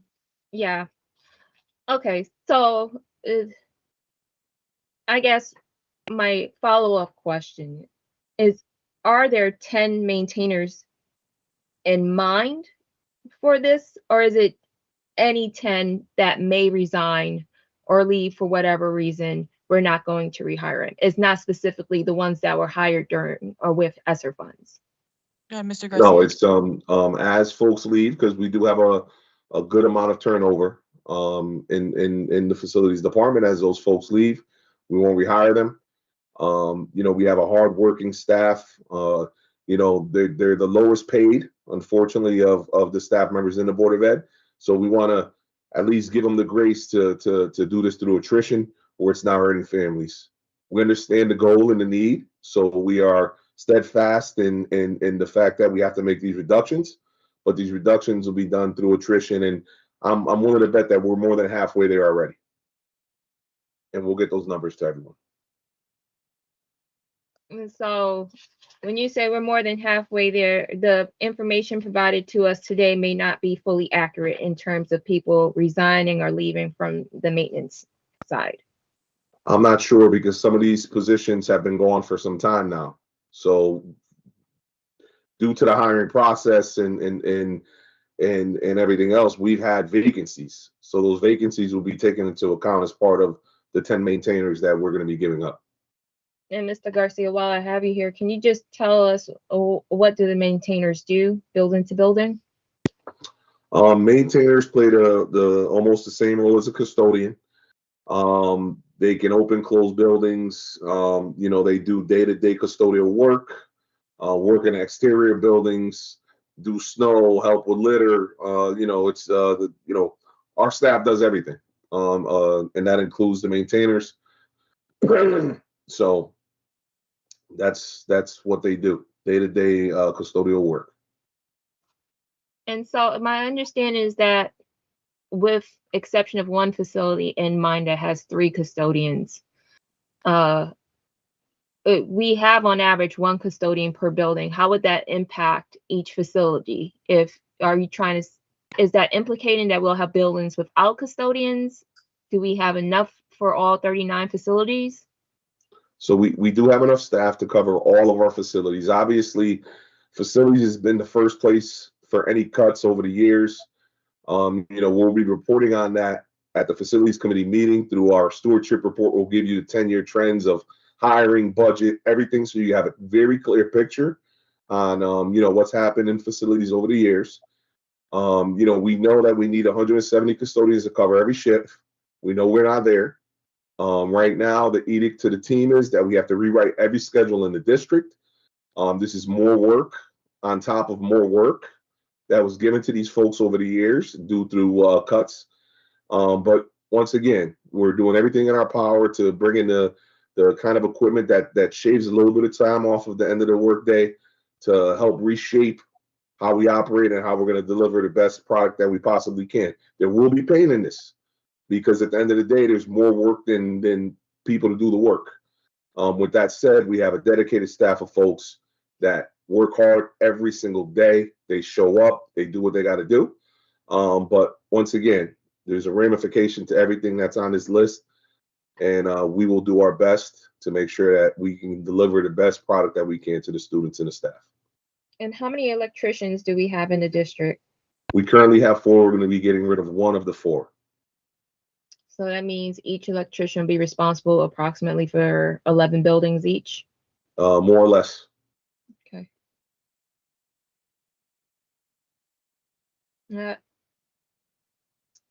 Well, I've walked some of the buildings. Will any of these cuts be to Dunbar? Like, or do we have any resignations to that school? I mean, part of the practice is that we've got to workload every single building. We've got to look at the scheduling. We have to look at the programming within the building, because some schools have specific programming that create a little more work than the regular workflow. So there's a lot of work ahead of the management team over the next couple of weeks to sort of drill this down now that we're at this juncture. And we'll be reporting back to the board at our facilities committee meeting, sort of giving the historical data and some of our short and long-term plans on how we're going to address the deficit in bodies. Thank you, Mr. Garcia. Ms. Baptiste Perez, your 10 minutes is up. We're going to move on and have another shot.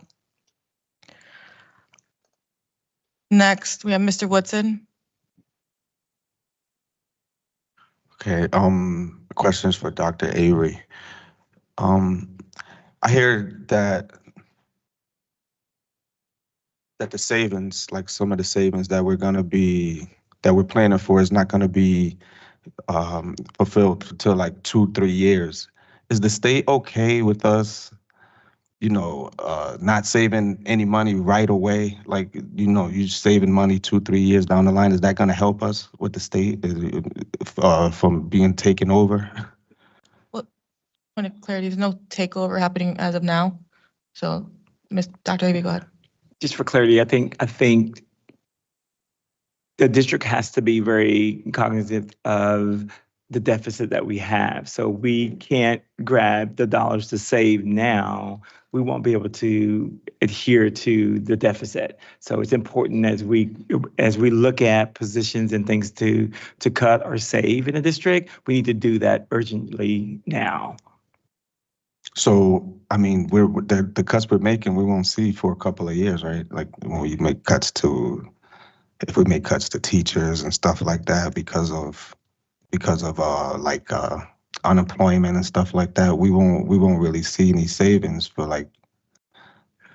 You will see through the process, there's a lot of things will be, as we bring positions and we're getting ready to look at a process of programmatically bringing things to the board. You could save there. We're looking at contractual things that we have in the district. You can save there, but there's going to be some initial savings when you first cut, but then there's some other things there's some residual things that will take place if there's unemployment, those types of things that we would have to take into consideration as well. So you may not see 100% of the savings, but you may see 80 to 90% of the savings. It just depends. But the state is going to be okay with us as long as we're showing that we're promoting savings. They're going to be okay with that. I think the biggest part is that we don't.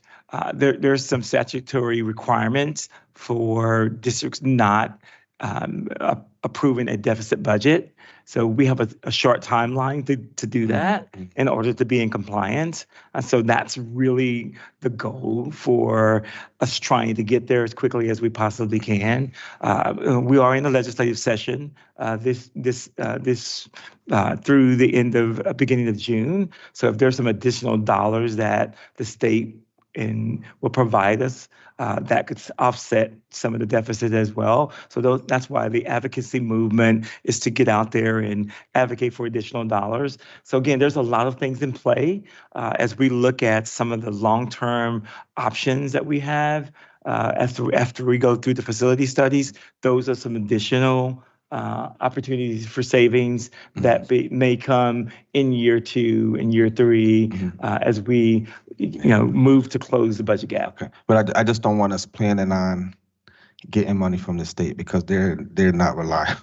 They're not reliable. We've been through this before.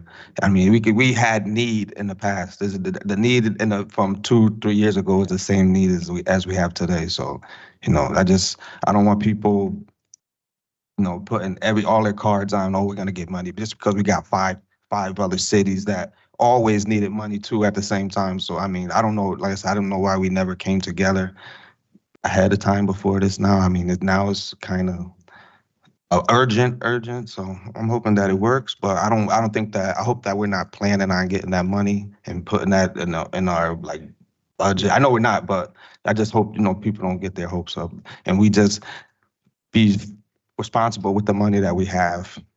That's it. Thank you, Mr. Woodson. Mr. Sokolovic? Thank you, Madam Chair.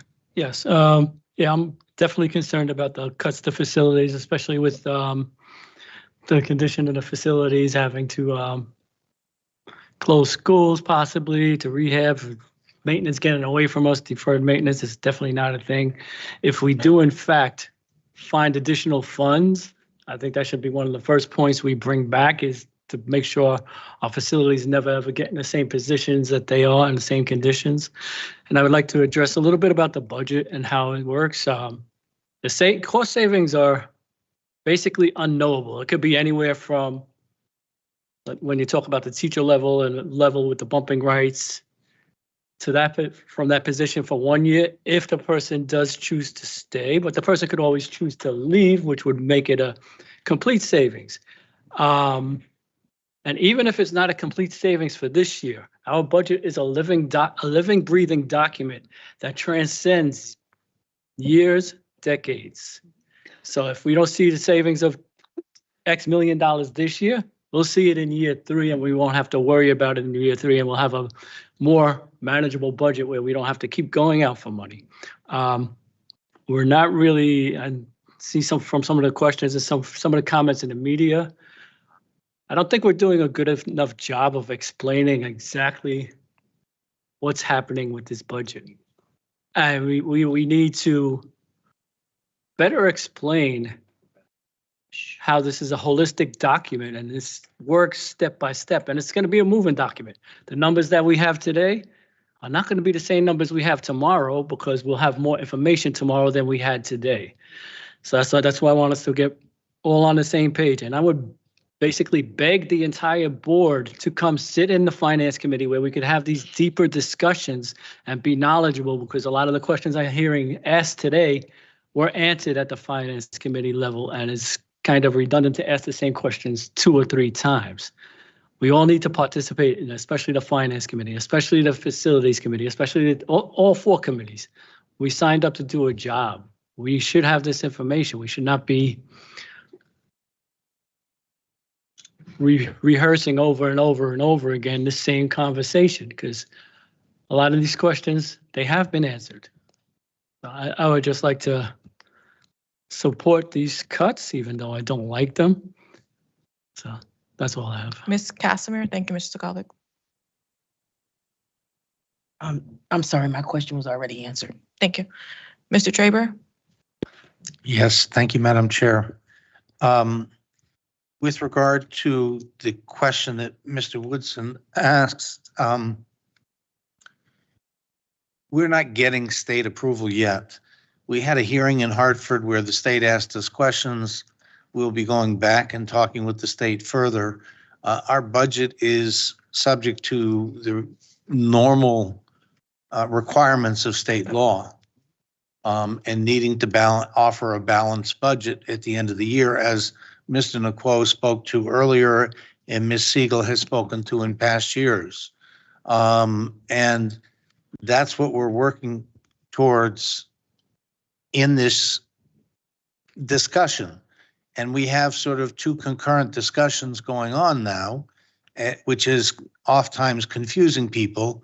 One is we're trying to deal with problems in this year's budget that we incurred because last year's process was so flawed.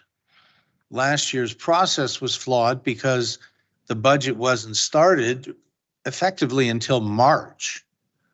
Normally it would be started right around the holidays, a little before, a little after, and we would have had a budget by February that we would have gone out into the community and had vigorous discussion and with the city and with the state about how much money they're going to give us. And there would have been great debate and everything. None of that occurred last year. And so we got nothing from the state that we wanted. Didn't get from the city that we wanted. We ended up taking a lot more out of our savings account than we wanted. And then, as we found out recently, we ended up $6 million over that budget. We had about a 2-hour debate on that budget of $309 million. So we are now trying to reconcile all the flaws in last year's budget that never should have been passed the way it was passed anyway. It's a significant problem to fix. And the state didn't approve that budget per se. We met the legal requirements technically because we took so much of our money out of savings. Now, if the state had been looking more closely, as they suggested last Thursday up in Hartford, they probably would have said, oh, is that a wise thing to do? That's probably not a good thing to do. But they weren't looking closely. Now they're looking a little more closely because, our past chair, Mr. Traber, yes, come on. filed a complaint. And so Point we're of now, clarification, I didn't file a complaint. If you're gonna make false allegations, at least, be truthful. You're lying I and so rephrase- all that point. I disagree, but I'll rephrase my comment because a letter was submitted by our past chair while she was in her last week of Point of office. clarification, we're in debate. The purpose of Let's get to debate the is to debate. discuss the point at Item. hand. I am debating the point at hand. I'm responding to a point made by another member of the board It seems like you're pontificating amongst yourself. Traber, they didn't call on you. about state oversight. Continue. And that state oversight is directly related to a letter that was submitted by you. Okay, Mr. Traber. And so that state oversight is now looking more closely at whether we're being prudent in dealing with next year's budget and prudent in dealing with this year's budget. And one of the problems with this year's budget is that we cannot exact certain savings because we have contracts that we didn't approve. We have those contracts that don't give us immediate savings because of people's bumping rights. So that an assistant principal position that was created at the end of this year, at the beginning of this year, that person gets to bump back into the bargaining unit at their higher rate of pay. So we won't realize that savings until a later period of time. So all of those things are affecting our ability to achieve immediate savings. And so we will have to delay the savings that we can achieve in this year's budget. So as Mr. Nakwo just pointed out, we may have $12 million worth of savings proposed in a package, out of which we will only realize a couple of $1 million worth of savings in this year's budget, unfortunately. It would be nice if we could realize more savings by doing the things that we're doing, but we can't. And so we're going to try and achieve as much savings in this year's budget as we can without directly affecting what's going on in our children's classrooms. And that's the goal we've set out to achieve. And it's not easy, and we look at each little item as we are doing, and I'm going to disagree with Mr. Sokolovic in a few minutes on a couple of the other proposals that are on the table tonight. So we are going to argue and disagree and debate as we did in his finance committee meeting last week. And as we go forward, we will probably have more of those disagreements. It's not an easy thing. And the state is said to us last week, oh, we're now looking more closely because we were not very responsible in the past year. And so the state is saying we're going to look a little more closely at what we're doing this year. But it hasn't just been in the past. Mr. Whitson. It hasn't been. Mr. Whitson, we're going to keep order. Because we weren't very prudent in our past year in setting up the budget for that we're currently living with. And so we're trying to realize savings. in dealing with that budget. And what is confusing a lot of people, and I know it came up at the library last week, is we are trying to trim costs in this year's budget. At the same time, we're trying to create a budget for next year. Two different things going on at the same time, none of which are easy. The trimming of costs this year or the setting of the budget for next year, both of which are extraordinarily challenging because they involve a great deal of money, all of which will directly affect our children one way or another, whether it's the type of question that we were asking Mr. Postolowski a moment ago in the IT department, or the kinds of questions we were just asking Mr. Garcia in his department. They all directly or indirectly affect the quality of education that we're providing our children. And so we are, some of us, hoping that we can take advantage of the extra money that the state finds itself having and getting some more money from the state, which has always been stingy with giving our cities and our distressed communities in this state. We're hoping to get more money out of them this year than we normally get. And quite frankly, hoping to get a little more money out of the city than we would normally get. That's one other option. We either make cuts or we get more revenue. That revenue can come from grants or it can come from those other government, the city and the state government, as well as the US government. Now, given the recent electoral results nationally, I'm not counting on getting a lot out of the national government, the federal government this year either. So I think our best chances are the state and the city government, and the city cannot fix our problem, even if they were choosing to be as generous as we would like them to be. The best chance we have is with the state. And so that's where I'm putting my best efforts. But you may not have the optimism that I have, but I am going to fight everywhere I can to get the most money we can from other places so that we don't have to make the kind of draconian cuts that we would need to make to achieve a balanced budget that we're required by law to make as a board. Ms. Cassimer. Mr. Garcia,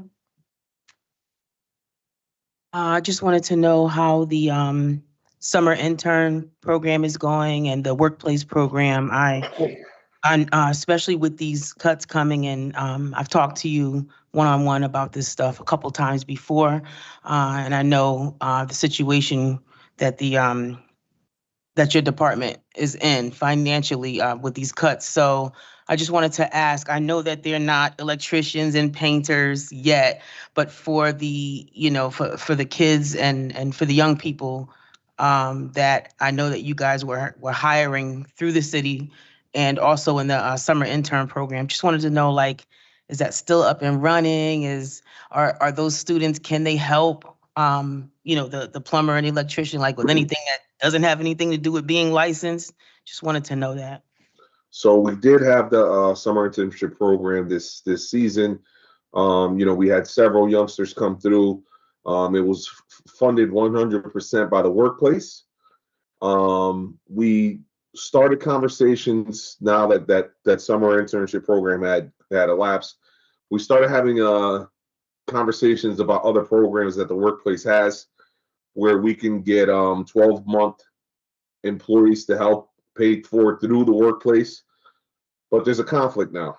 With us laying off, I'm not sure if we'll have the ability to bring those folks in due to the fact that we'll have layoffs and we can't supplant the work.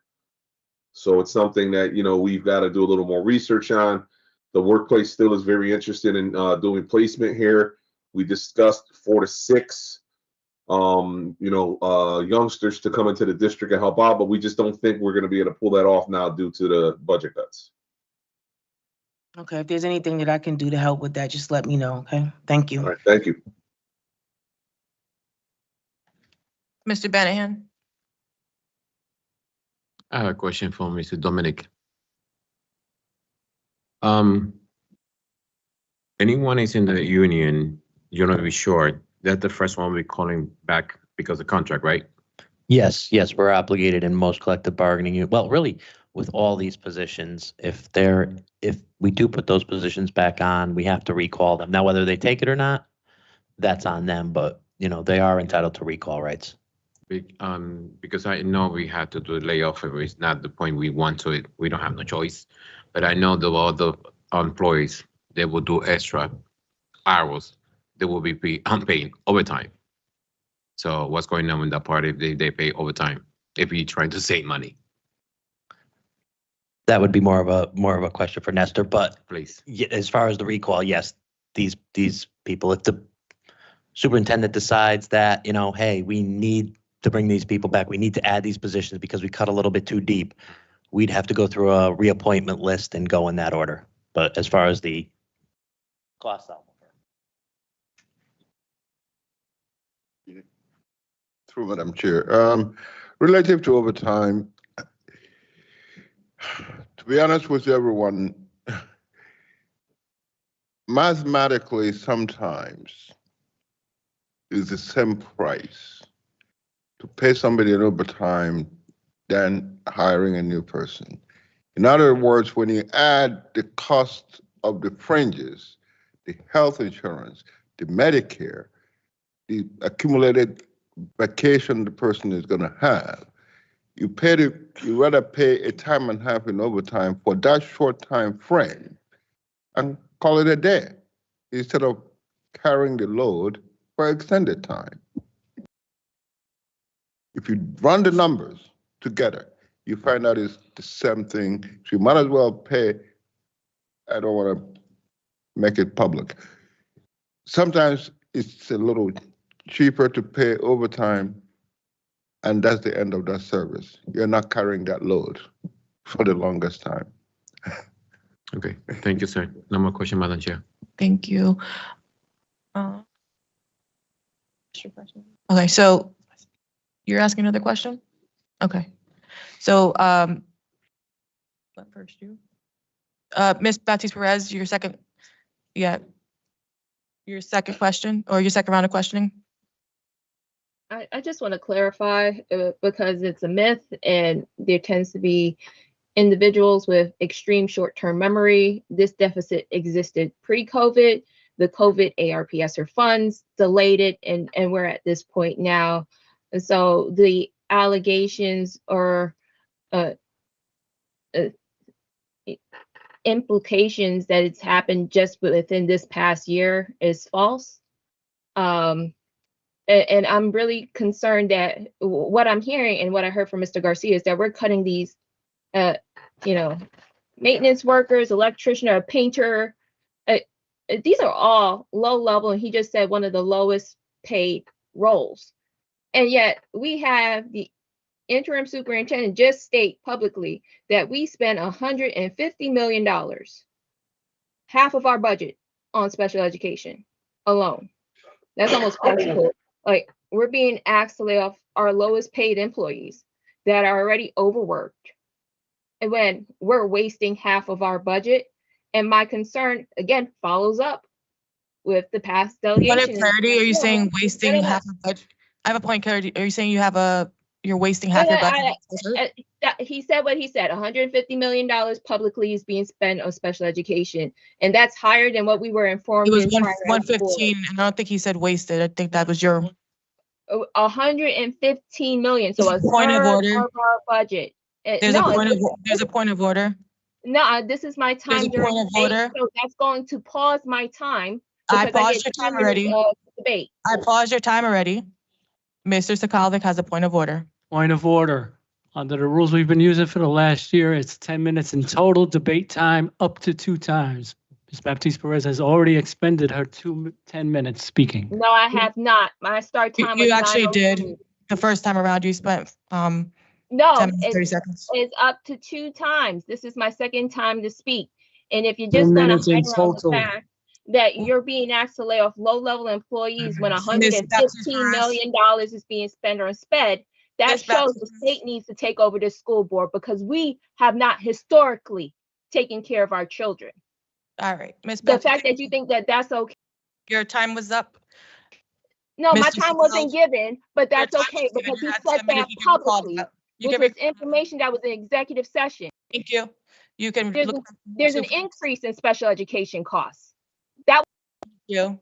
tell it to the state, the increase in the special education costs. Oop, sign back in. Mr. Sakalovic, Yes, ma'am. Thank you, Madam Chair. I have a you have follow-up about 3 question. minutes, so you know. Okay, no worries. It's not gonna be long. Yeah, we're talking about the 10 positions through attrition elimination. We're pretty much looking for immediate savings to the extent possible. What are we going to do if we don't get enough resignations? Anybody, Dr. Avery or? We are looking to provide some additional cost-saving measures, hopefully by Thursday when we come back for the Finance Committee, bringing some additional opportunities for the board to consider at that meeting. Right. No, well, let me clarify a bit further because it didn't really hit my point. Say we get 8. Say there's 8%. After you look at the positions, you see there's 8 positions. We're authorizing 10 position eliminations from the budget. Those 2, will they be subject to layoff immediately to impact this year's budget, or will they be carried through and just wait? What if they never resign? Again, the ball is in the board's court. My understanding is that the legislative intent of the board is that these positions will be treated, meaning that until they voluntarily leave, the employees voluntarily leave. That could be 2 years, that could be 3 years from now. Again, that was my understanding of the legislative intent, unless you're saying it's otherwise. That's what I understood the board said. Yeah, Correct me if I'm wrong. I believe the actual motion is the elimination of 10 positions off of the budget with no clarification. Only reason I bring up the attrition is because attrition was mentioned. Yeah. Okay, I mean, that's what I want to clarify. I think the clarity is well taken, and I think we will be able to kind of move forward with that. Then we'll move along. George, do you want to speak to that point? Yeah, so like I said, right now, our last roster count this morning was 147 of 160 budgeted. Let us take a look. We may be there with the 10 maintainers already. We have a different breakup in terms of staffing. There's custodial, janitress, and maintainer, but I'm willing to bet that we're very close to that 10. And like I said, we have constant turnover. So this is not a long-term, 1 year, 2 year span. This is short-term. We'll get to our 10. Thank you. Mr. But we will Woodson. give you a number ASAP. I'll work on that first thing in the morning. Mr. Woodson.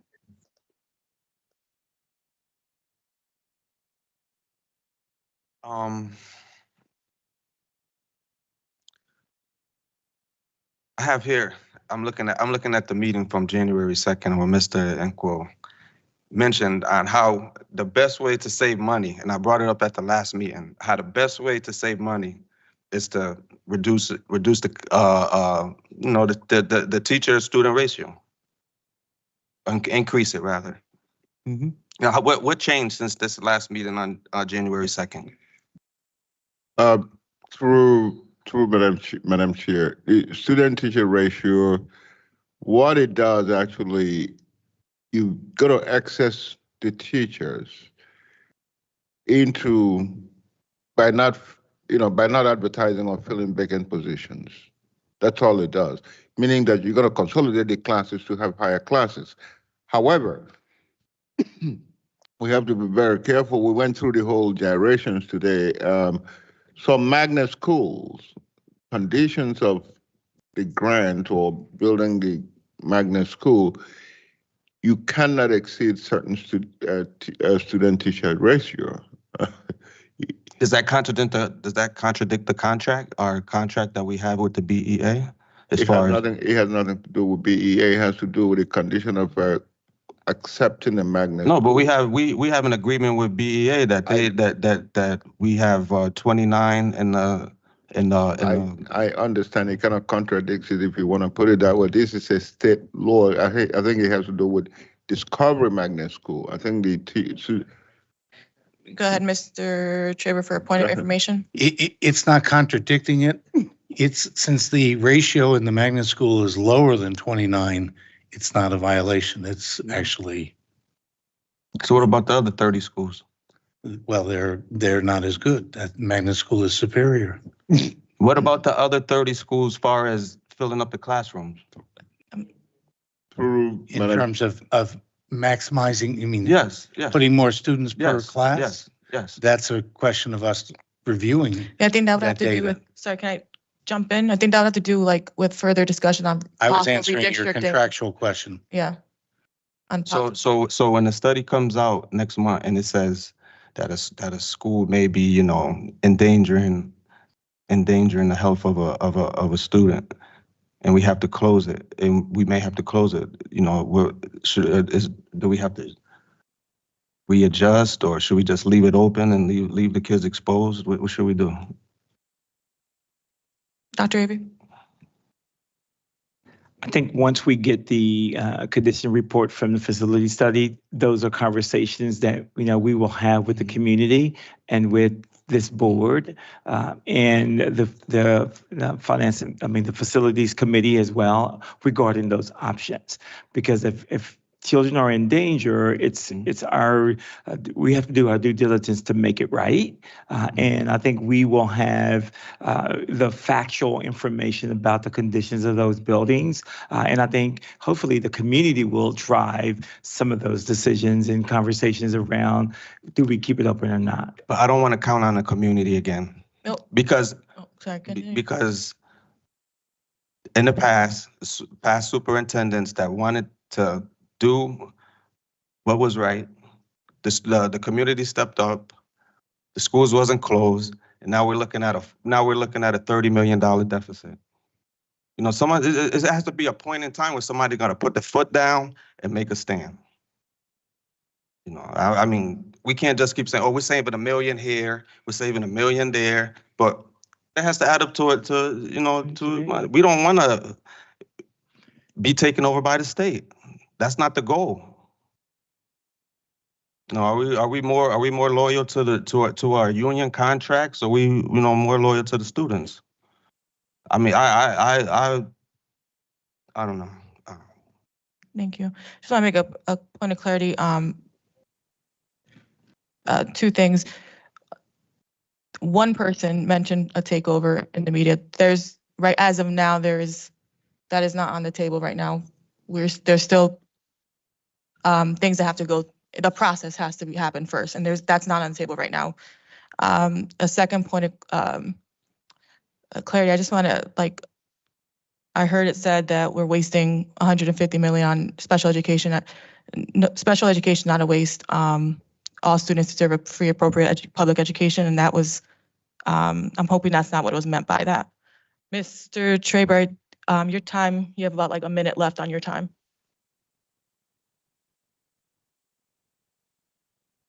Yeah, I want to reinforce that there is no effort underway for a state takeover. And so that's a false narrative out in the public right now. So let's leave that where it is for a second. The state is looking to see what they can do to help us, is my understanding from the state officials that I've talked to. Two, the public has every right by our policies to be involved in any discussion about any question about what we do with any school facility in the city. That is Bridgeport Board of Ed policy. And what our previous superintendent did was choose to ignore that. So we will do and follow policy about whatever we do with the facilities review report that we are about to start engaging in a discussion. So I want to reassure everybody that we intend to follow policy as we should have done last year when it was engaged in.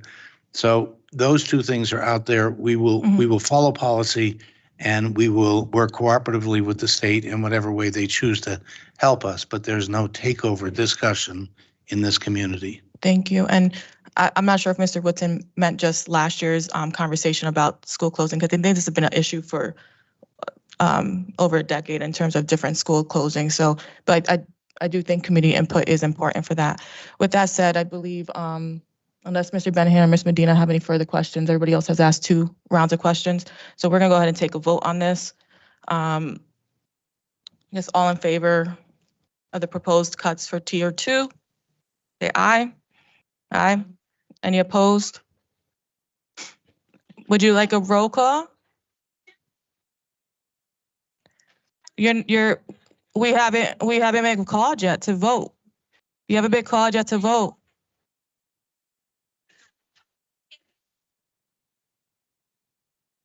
You could come on up and sit in your seat.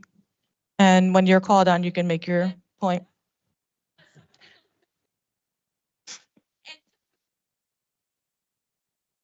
Okay.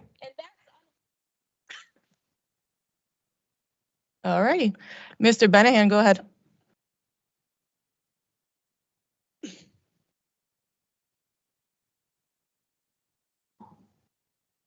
Christine Baptiste Ferris, Let me put your mic on. That $115,000. Well, maybe if you didn't kick me off the first time to completely forego You had my your 10 opportunity minutes. to You had your speak. 10 minutes. No, You had, just explain your vote.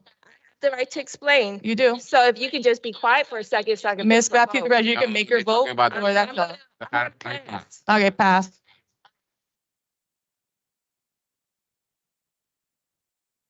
Good. Keisha Casimir.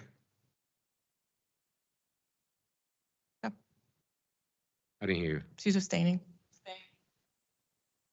Ms. Jennifer Perez, Pass. Mr. Joseph Sokoloff, Yes. Mr. Robert Traber. Mr. Woodson. Mr. William Medina. Yes. Ms. Jennifer Perez. Yes. Mr. Benahan, yes. You get to take her vote too. 6. Oh, you said no already. You All have to right. take my vote. You said no already. You have to take my vote. I have passed. You said no when you You first said walked no. in. You ran in and said no. I said roll call vote. You said It's roll call fine. vote. Listening is a skill. Mm. I'm gonna vote no because $115 million on special education is a waste of district resources when children are not being taken care of properly. And so that indicates to me, because we were given information, and in comparison, that is a $15 million increase. And I want to know, where is that going to actually take care of our children? We're cutting the lowest set of maintenance workers now with 39 dangerous facilities because my time was cut. Your time We was- have $709 million in growing in the facilities master plan, and yet we're going to make cuts to facilities knowing that we spend a third of our budget probably over identifying our children of color and sending them out of district. And so, no, that's why I vote no, because it seems that there's very counterintuitive, common sense approaches to this district that we're going to Yeah, be we're gonna- posting jobs that Just was a brief hired. explanation. Thank you. Thank you. All right, that one passes.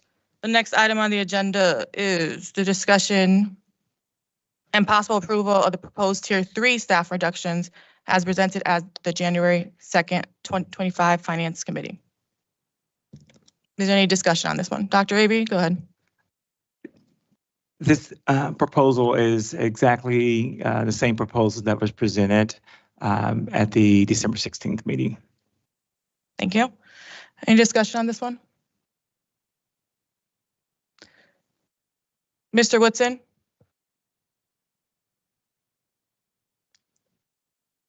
So I'll make a motion. You have a question? Go ahead.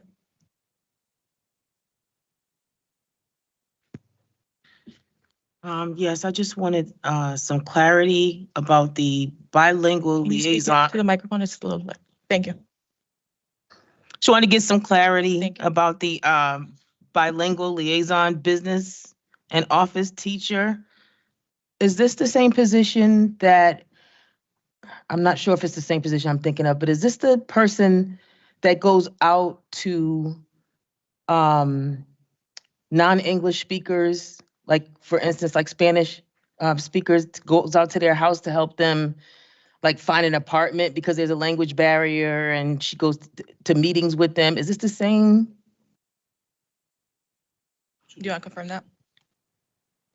Well, you're saying no, they're saying, so what's the answer, Jen? She Oh, okay. is, I'm sorry, she is assigned to the bilingual department. She meets with families who are new to the district that are not English speaking. She runs community forums, is involved with Siri to acclimate and get them the assistance they need. Right, but it goes deeper than that. Like, doesn't she help them sign, make sure they understand the leases that they're signing when they can't find, like, there's a language barrier? Like, she does a lot in the community for these families just to be able to have their kids come to school and have like their, like Maslow's hierarchy of needs. Like, that's who takes care of that, right? Yeah. For those families. She is involved in that, yes. She's the one who coordinates the forums and community events for the non-English speakers who are coming into the district. Okay, so who's gonna do that work if her position is being cut? Who's gonna do that work? That would have to be through the director. Again, just so the board is clear on this, HR does not decide what these cuts are, okay?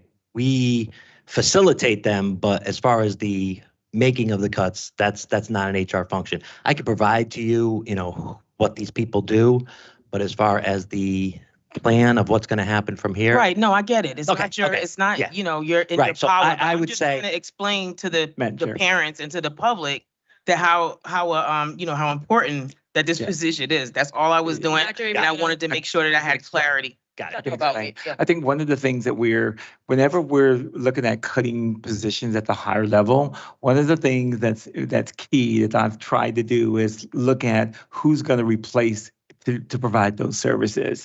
And one of the things that we're looking to do right now is opening up a welcoming center, and parents will be able to come to one location to provide assistance in a lot of different areas. So we have a couple of meetings with Housatonic and with University of Bridgeport to find a location to be able to do that opportunity where we can bring in, families that are in need of those types of services, working with our bilingual department, working with the special ed department, to where it's one of a one-stop shop. We used to have something like that in the district.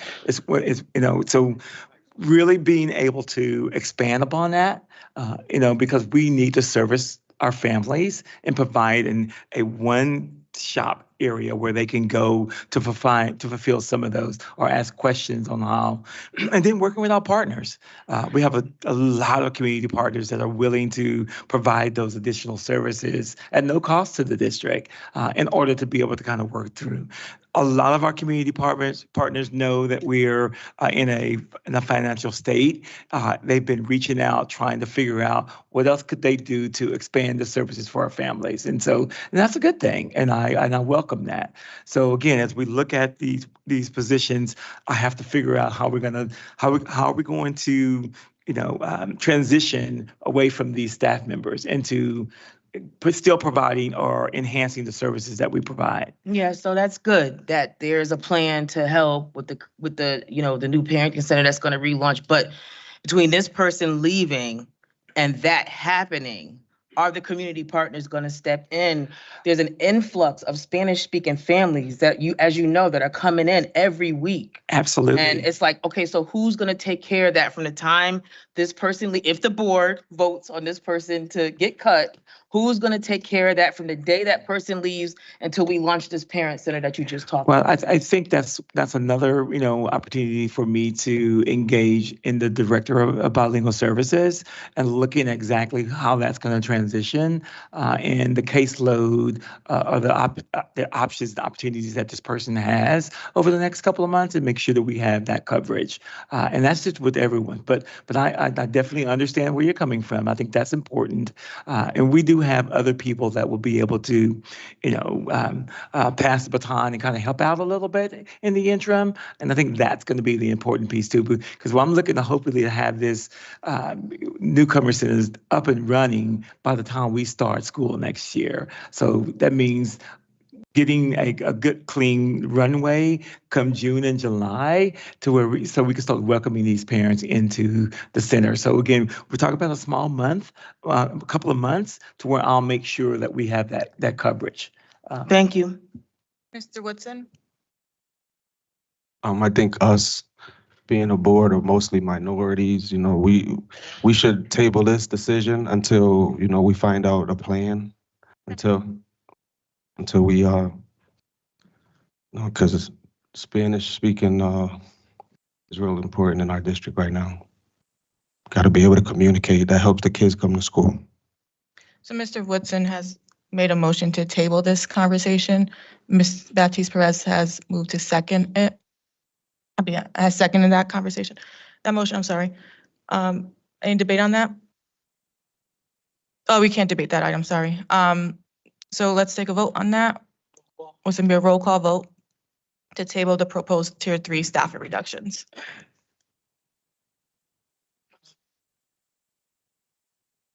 The motion was to table the proposed tier 3 staffing reductions. Chair, correction. I want to make sure that he makes it correct. I don't think he was referring to the whole tier 3. But I want to make clarity. Oh, Mr. Woodson, were you referring to all tier 3 or just that first item? The first item? Oh, back it up. The motion is to table the bilingual liaison business and office teacher cut. I'm sorry. I'm looking at two lines. The bilingual liaison position. So the motion is to table the bilingual liaison position, seconded by Ms. Baptiste Perez. Thank you for the clarity. Okay. You're ready. Christine Baptiste Perez. Yes. I vote to table it as we have 6 schools out of compliance in multilingual education, and this person is significant in the services that we provide, including but not limited to going to immigration hearings with families. And that when we're considering these roles, we should actually have people who are their direct oversight that know their day-to-day and all the functions that they're truly doing, instead of individuals that will undermine and not express it. We're not debating. This is not a That's my debatable reason item. for my vote, in which I'm pursuant to Robert's rules to express. Thank you. Akisha Casimir.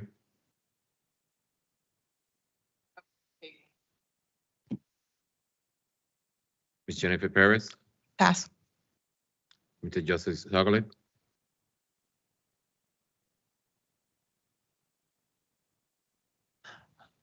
I vote no because we gotta have this discussion sooner or later. It's just gonna delay the inevitable, whether we pass it or not. Mr. Robert Traber.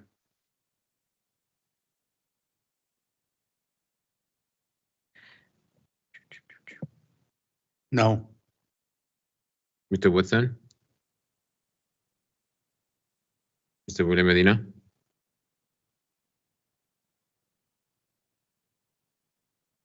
Do you want your mic too? Yeah, I vote no to table it because again, we're gonna get here eventually, and I'm confident in the superintendent and the staff that we have. Plus, I'm very confident in the community that we have and our partners that we can reach out a helping hand to them and they will reach out to us. And I know there's many people that would help out in this field, and I know there's staff that will step up to do this bilingual work. And I know I'm a volunteer myself if needed. So we do have partners. So I vote no. Ms. Jennifer Perez. And Mr. Benahan, no. By the 2.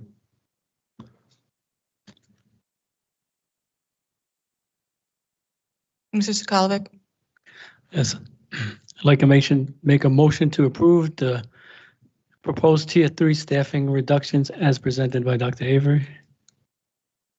Okay, that motion has been moved by Mr. Mr. Kolovic and seconded by Mr. Medina. Is there any debate? Maker of the motion? Yes, yeah, I would like to address, all of these, none of these cuts are pleasant. Since we just had a little bit of a discussion on a bilingual liaison, and we do have some community partners, I'd like to remind us that we are a Board of Education. Our core duties are to provide services around education. Some of the duties listed and mentioned are more like social services that the city could be providing and our partners could be providing. And if we keep on a position to provide services that other people could provide and actually the city's probably more required to provide these services and helping people with their resumes and do these jobs and find jobs and find housing, reading their leases. Our job is to provide them with access to education, explain their education rights and regulations. That's as far as our obligations as a Board of Education, is to deal with the education of the students. The education of the parent may be more fitting to be carried out by an outside agency, or the city got a whole other line with the Department of Social Work that they could put that onto. Thank you.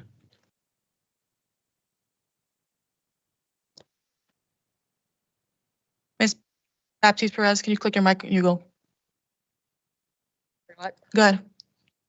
Okay, and so the time now is 9:32, so that way individuals know my clock, and I have 10 minutes to speak. I want to start off with saying that we're a Board of Education, not a Board of Delegation. We continue to keep saying that there's other organizations that's going to take on the role of educating our students in Bridgeport, and yet our board fails to do that, and we failed the students of Bridgeport. That's why the state's participating in oversight that may hopefully one day lead to a takeover. Our current SAT scores in high school, the average is 412 out of an 800. Yeah, we're looking to cut a literacy coach. We don't know the full role of the multilingual liaison, yet we're willing to make that cut knowing the devastation. Also, part of what the multilingual liaison does is ensure that multilingual students are actually coming to school. So when multilingual students are absent, that deals with our Alliance grant. We don't even know which particular grant these funds are coming from. So we've made cuts to the director of literacy. We've made cuts to our executive directors. Those are all funded by our Alliance grant. And it only indicates to me that there may have been some movement in funds, that all of a sudden we're making changes to our Alliance grants when we told the state that our goals are literacy, math, and absenteeism. Getting rid of this particular role when it comes to the literacy coach goes against our Alliance mission, which we tell the state that we have 3 particular goals. When we're cutting the multilingual liaison, knowing that we're out of compliance in 6 schools, we're not providing services to about 700 students, knowing that we are going to cut the person that actually goes with them through the process, especially in the change of this country's administration, to ensure that they have citizenship and that they're not scared to come out of their house, goes to show the amount of negligence in this board and the failure to understand the source of the funds. And I don't know how many trainings we have to go through with CABE, but we're not looking at each and every single role and the impact that it has on our students and families on a day-to-day. This is going to severely impact. I heard this whole conversation regarding we're going to address the absenteeism. Okay, so let's fire the person that makes sure that our newcomers to the city and to our school district don't show up, because that's going to help chronic absenteeism. That seems very asinine backwards, and it doesn't help the situation. I'm going to beat this horse, because when you hear $115 million out of a $304 million budget, something is severely wrong. Our kids are smart. Our kids are brilliant. Our kids can do anything. And yet how many kids are in special education? Have we looked at the identification process? No, probably not. Why? Because we're just going to continue to go and beg to the state that somehow it's their responsibility that this district has failed. And it hasn't failed overnight. It didn't fail last year. It's been failing for about 25 years. So generations of failures. Let me look at the other roles that we're looking to cut that will severely harm children. Oh, we're going to cut the math coach. Again, that goes towards the 3 alliance goals that we have for the district. And I question where are the sources of these funds and when have the funds been moved? Because the directors for literacy, the directors for math, the directors for science were all 100% alliance grant. So for us to make those grants means someone had to move the money somehow into operations, and how much was moved into operations? Because how, again, is that going to help the children of Bridgeport cut in these roles? Knowing that our SAT scores in math is a 3, the fact that it's in the 3s is already deplorable. And knowing that our average SAT score, and somebody says, oh, it's not all about the test scores, yet you have to take a test to be a doctor, a lawyer, a nurse. You have to take exams in order to be a plumber. All the day-to-day roles, every day in life is a test, yet somehow this Board of Education always fails to neglect the education part and then say we're going to seek community partners. That's part of the problem. Is that we keep delegating out. Someone else is going to take over this issue. We're going to seek another organization. That's why Bridgeport has an overpopulation of nonprofits, because it's easy to profit off of our children not receiving the services that we're supposed to give them. Let's see, we're going to cut the social workers. They're the ones that actually perform the PPTs. So again, I don't see how that fits our special education goals.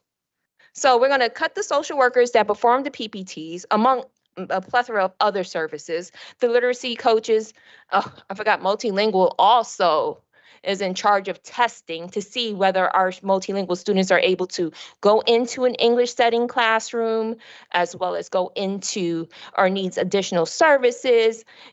There's just a plethora that goes into this particular tier, and all the staffing cuts that just points back to not only the 9 of us, but the 9 that have sat in the past in these seats.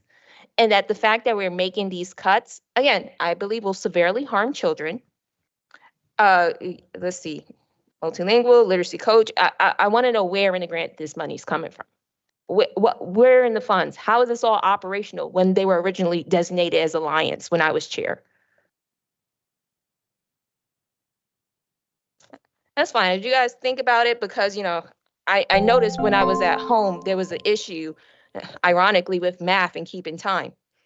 And that would kind of correlate to a 3rd grade SBAC level in which the majority of our students are not at grade level. But I still believe that they can, but this district is not providing them with the resources that demonstrate it. Well, look at this, 932 and it's 938. That's a math question of how much time I have left. And this is still my first time speaking. I think these cuts are wrong. What's been presented, we were told, and Mr. Woodson can attest to this, is that there would be other options. No other option was presented to us. This district's being lied and deceived by the interim acting superintendent. And I don't agree with this cut. I don't agree with the majority of these cuts, especially when a simple act of balancing classrooms at the end of last school year would have saved tens of millions. We have classrooms in this district with just 5 kids in them, a 1-to-5 ratio, and yet we still see the deplorable test scores. Something is systematically wrong with this school district.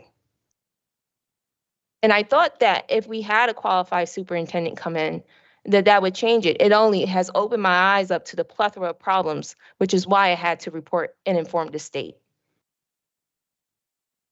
But I mean, if you guys, I could go back. I mean, when are we going to expand? How much is it going to cost for this one-stop shop? Where is it going to be located? We already have $700 million in debt, because that's the cost to actually repair our buildings, to just have it at the status quo. The Crystal report notified us that about 15 of our schools are about half empty. So where is this money going to come from to have this new welcome center? And when is it going to happen? You're talking about that. Where is that money coming from? I'm waiting to know, where is this money coming from? Because there's always a pretty picture at the end, but the reality right now is there's nothing pretty about it. I heard this wonderful plan that we're going to have a welcome center. How much is that going to cost, and where's the money coming from? Oh, I guess no one's going to answer. Do you want Dr. Rivera to answer that? Yeah, I'll leave my 2 minutes, but 1 once minute that and 2 minutes 32 is seconds. done, I would like to know where that money is coming from that's going to fulfill all the services that this board has not been properly reported on. You're 1 minute and 23 seconds left. Okay, well, I'm waiting for my answer in 1 minute and 23 seconds, and no one better go over.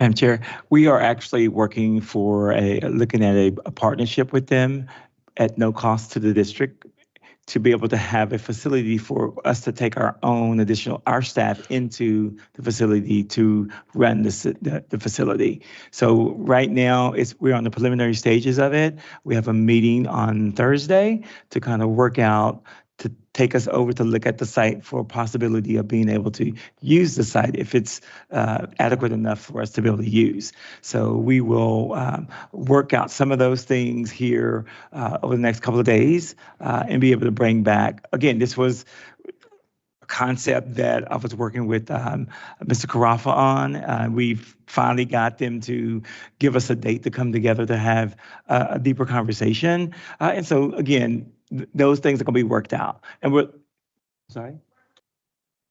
The University of Bridgeport. University of Bridgeport.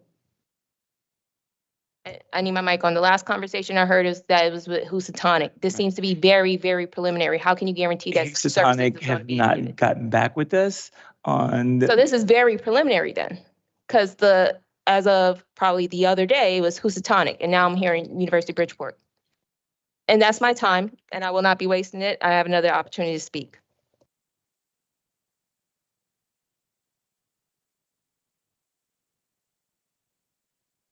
Mr. Medina?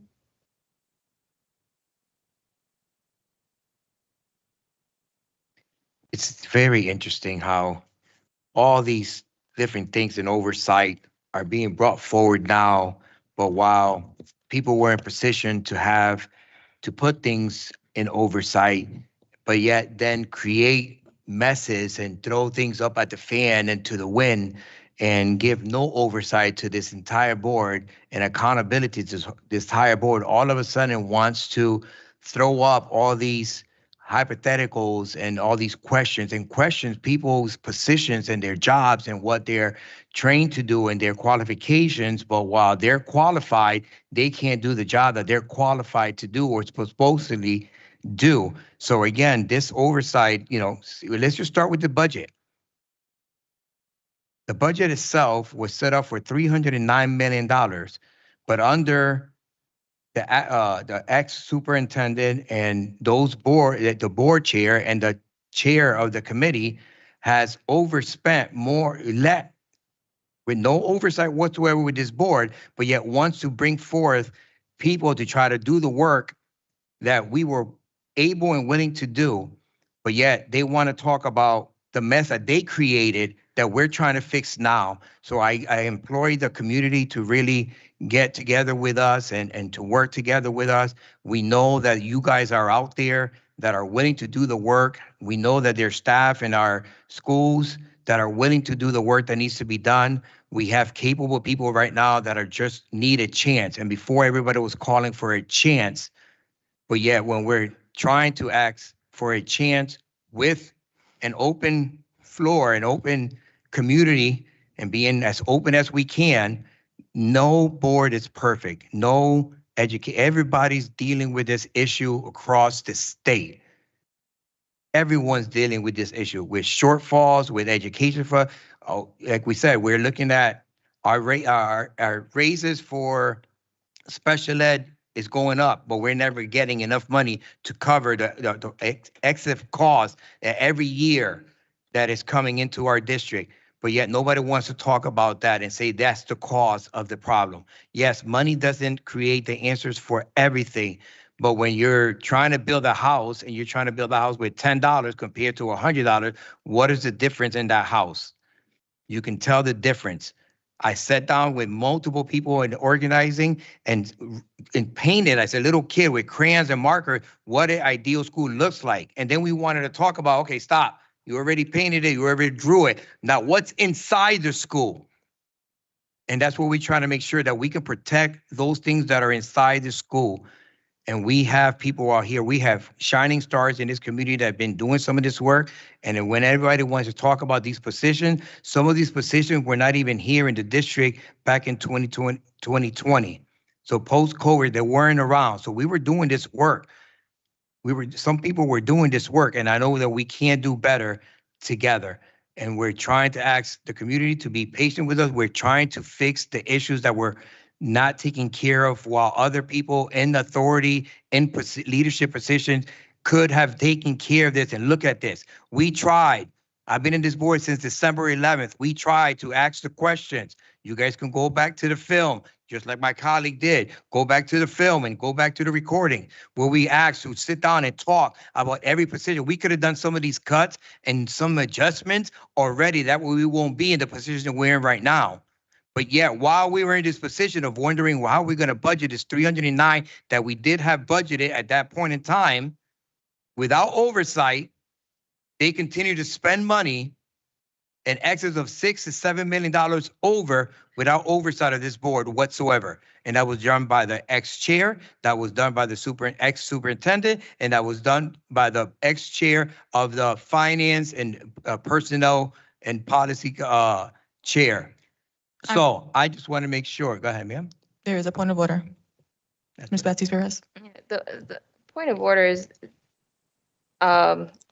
there's, again, false allegations when the deficit existed about 5 superintendents ago.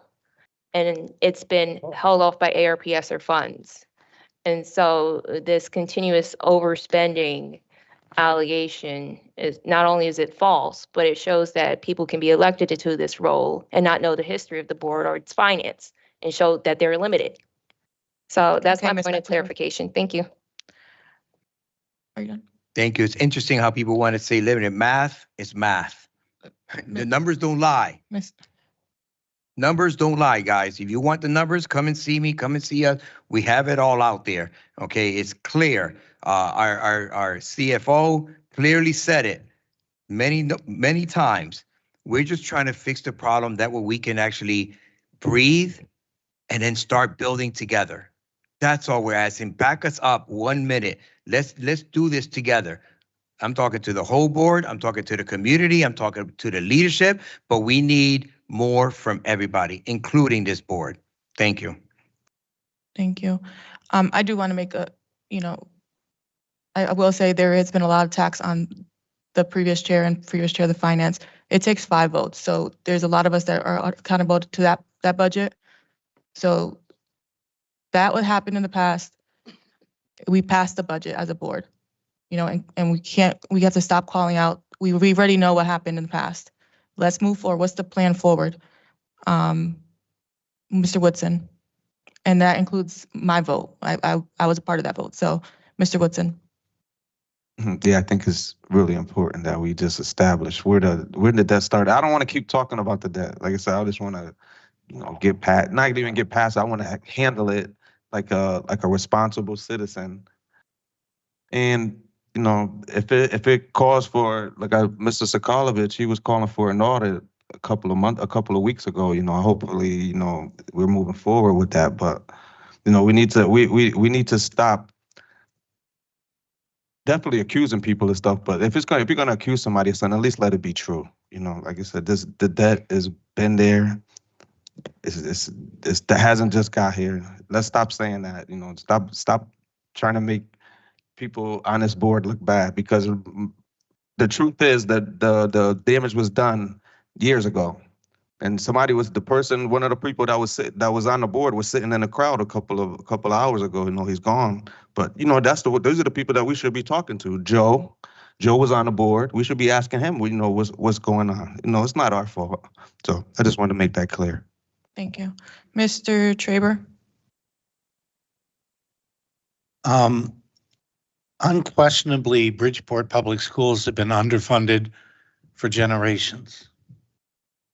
And we have been through harsh times and eliminated all of our coaches. I mean, this literacy coach or math coach At Blackham alone, we had 3 literacy coaches and 2.5 math coaches.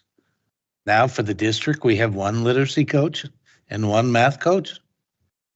I mean, that's just, it's sad. Every school had math coaches and literacy coaches and tutors. On top of it, Title I help paid tutors. It's a sad situation that we're in. And those cuts have occurred. 12 years ago, we eliminated all kindergarten paras.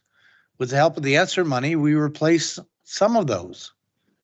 And we will be looking in next year's budget at, can we keep those kindergarten paras that we hired back? We're going to be in some really tough decisions over the next few months. Month and a half. As we start talking about next year's budget. This is just what can we trim out of this year's budget. But the reality is, and so I want to be clear, when we talk about the irresponsibility, all I'm talking about is we had many arguments and we were stifled. We weren't given the full opportunity to have our say last year on spending new money when we knew this time was coming. We knew that we were coming to the ESSER cliff, as it's called, when everybody was going to run out. Districts all over the United States were going to run out of their extra money they were getting from the federal government because of COVID. And that was going to expire last summer, end of September, around that time for districts all over the United States. And for us, we ran out of it at the end of September. We knew that was coming. And we knew that we had been wise in the allocation of setting aside money into our savings account called the Internal Service Fund, ISF. And we wanted to keep that money there. But last year's budget ended up using up almost all of that money. And we were arguing a year ago in the winter, let's not spend $8 million on relay. Let's not spend this much money on that. Other programs that we were spending it on, because we won't be able to afford this next year. And that's the part of the budget that we're talking about. Not that Bridgeport hasn't historically had funding problems. We have. And I sat in these halls, it was actually the Aqua Center, when Superintendent Ramos said, we can't honestly pass a budget that we think will be able to educate the children of Bridgeport. And that was the last time the state took over. That's when the state took over before. When they didn't think they could pass a budget that would educate the children of Bridgeport. And we are going to be in that same position this summer. You, me, and the other 7 members of this board, of having to pass a budget that we hope will be able to educate the children of this city. So one way or the other, we have to get there this summer.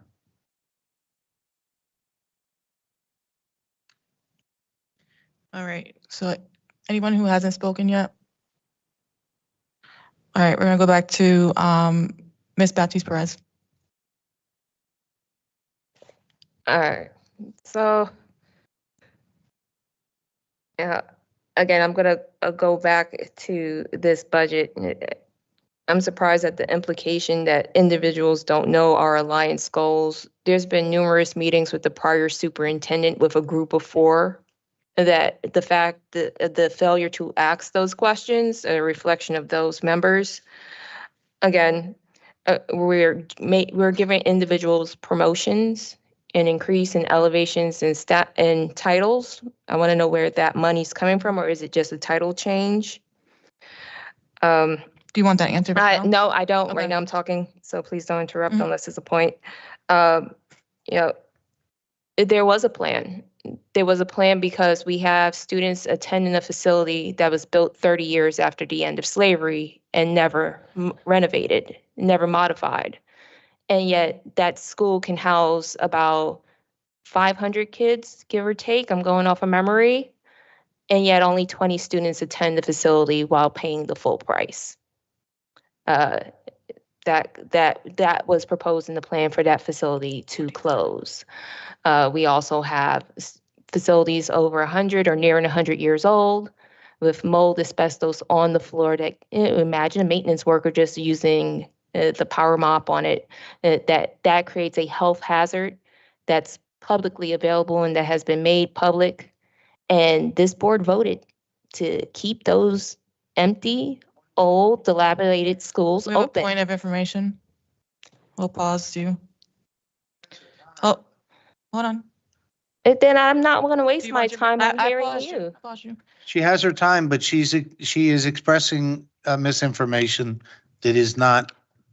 There was She's a out of plan order. and She's out of order. BridgeportEDU.net She is- called Rising Together, where the prior I superintendent understand that. lays out Excuse One me, I minute, have the the floor. phased approach. I have the Mr. Chairman floor. has the floor, and I'll get back to you, Ms. Baptiste Perez. Okay, so You are that's next. not part of my time. It's not, you're paused. All right, great. I got you. Well, how much time do I have left, by the way? 8 minutes and 19 Okay. seconds. 8 Mr. minutes and Traber. 19 seconds, thank you. There was a plan that was promulgated in violation of board policy that she is expressing, and she is engaging in exaggeration to support that plan. There was not mold and asbestos being mopped up off the floor by the custodian. So I object to her descriptions. And I think that's out of line, and she should not be allowed to do so. Ms. Baptiste Perez. Yes, okay. And so any member of the public, I would suggest you do it tonight because it may not be available on the website even within the next 10 minutes. To go to bridgeportedu.net/rising together. There's a phased approach to the plan that was going to save the district $36 million. As I mentioned earlier, for May 2024, the deputy superintendent at the time was tasked with balancing classrooms because we have an extreme out of proportion. Our teachers are contracted to teach 29, and I'm not advocating for to teach at their max. But when we have classrooms with 5 students in it, and it's not a SPED or a SOAR or any kind of special need class, it's just that the building's empty, that's an indicator of fiscal mismanagement. And the deputy willingly did not follow orders. And that would have been a plan where if we did have to go about that, that would have resulted in educators having gonna make time over the another- summer to find a new position. I'm What gonna time is pause you it? for a minute. What's my time? 7:16. Did you stop it right there? Yep, 7:16. Christine Baptiste Perez, I've sit here and have you accuse me of some things that are false, and I'll take offense to it. How dare you? You know, all I've tried to do since I've got to this district and prior to, the change of leadership, you and I had a pretty good relationship, but for some odd reason, things has changed. And so for you to sit there and act like that you had nothing to do with anything that happened in this district, it's just a sad, sad day. I've respected you for the professional that you were and that you are. And for you to come at me the way you've been coming at me the last 3-4 board meetings, it's just, it really is not acceptable, and I take offense to it. So if you want me to be, and I've been very polite to you, I've been very cordial to you, I have not disrespected you one bit. And so if you want that war, we can do it, because I am not going to sit here for you, from an African-American man to an African-American woman, for you to treat me the way you treat me. Enough. Enough. I've done nothing to you. All I've tried to do since the day when I set foot in this district is to do good things for kids. And for you to do what you're doing, I'm done. Click your mic again, Ms. Baptiste Perez. Click on your mic one more time. My time started? Go ahead. Okay. When you have someone that's under you, they have a job, they're given a job, the job wasn't performed, and that costs the district millions of dollars. And that costs individuals time. And you know what? I just gotta say what I have to say, that the truth hurts. And right now, our kids are hurting. Ms. Baptiste, I pause you. All right, what's my time? 6:59. Traber? We're again allowing Ms. Baptiste Perez to engage in character assassination and exaggerations that are uncalled for and unnecessary and just not on point to the debate that we're having. Mr. Traber, Ms. Baptiste Perez, can you speak to the proposed Tier 3 cuts? Please speak to the proposed Tier 3 cuts. I'm going to put your mic on 1 second. Go ahead. Okay, so my debate with the proposed Tier 3 cuts in the same line and order is it's unacceptable. And you know, we have these notions that these roles are actually filled. And I think it's actually illusory. And a lot of these roles haven't been filled, and we're being told that they're being cut, and that's a cost savings. And so I do have the right during debate. I have someone that's come towards my character, and there were a lot of cost savings, as you're aware. And that's about $36 million. Had we balanced at least 2 classrooms in every building, that could have been around, what, $6 million? You know, one of the questions we failed to ask as the board is, how much are teachers making? We have about 1,400 teachers to about 1,900. And I mean, the number just fluctuated and went up to students in the district, but that still gives us a 1-to-14 ratio in the district. We were told that in order for teachers to earn their weight, we needed around a 1-to-20 ratio. Yet that wasn't done, and that could have been done in a time where everybody could have won. We could have closed the unsafe facilities. We could have looked into the balancing and the bumping. All those are very time-driven efforts. And yet, again, we're here looking at cutting roles that severely impacts our families with hypotheticals and depending on other organizations to do it for us for free, when we haven't looked at how we're going to bring our kids back. We had the facilities master plan next month. We haven't even spoke about closing those same facilities. This is not the last superintendent wasn't the first superintendent to propose closing those schools or to take those same efforts. So to sit back now and then to just keep going, oh, Relay was ARPSR funds. There's a complaint about using Relay, $2 million for teacher training. When we look at the test scores, there's some disconnect. So we spend money on teacher training, but yet there's no discussion about the $7 million in ARPSR funds that we spent on a science program that was never opened and used in our school district. So there's been quite a waste of funds that have happened through the change of superintendent. And so the complaints about a $2 million teacher professional development, because something needs to be done to train our children or to better teach them and ensure that they have the tools that they need in the classroom, someone needs to be talking about why the $7 million in ARPSR funds were wasted on a science program that was never used. I'm just coming about this in a very common sense approach, because we used money with Hanover to see if we were going to get a return on investment in the programs that we've purchased. And when you think about $7 million for an unopened science project, that if you go to bridgeportedu.net/rising together, you can see the unopened science project, a science program covered in feces. And you can see the conditions of these 100-year-old buildings. So you're talking about that is the deficit. And there were school districts like Hartford that closed their buildings prior. And what Bridgeport did and what this board did was intentionally delay. And now we're here back cutting essential jobs. We're cutting jobs that affect students on their family levels. We're impacting jobs that directly affect our goals as a district. And I again, it's just, it's almost preposterous that this is the conversation and because the plan was given. And I'm hearing from the same people that posted on Facebook, superintendents for dummies, now telling me to listen to experts when they went through their own barrage with absolutely no facts and attacked a woman of color. And I'm just stating that those were the objectives and the initiatives that I know as board chair that were never done that could have saved money.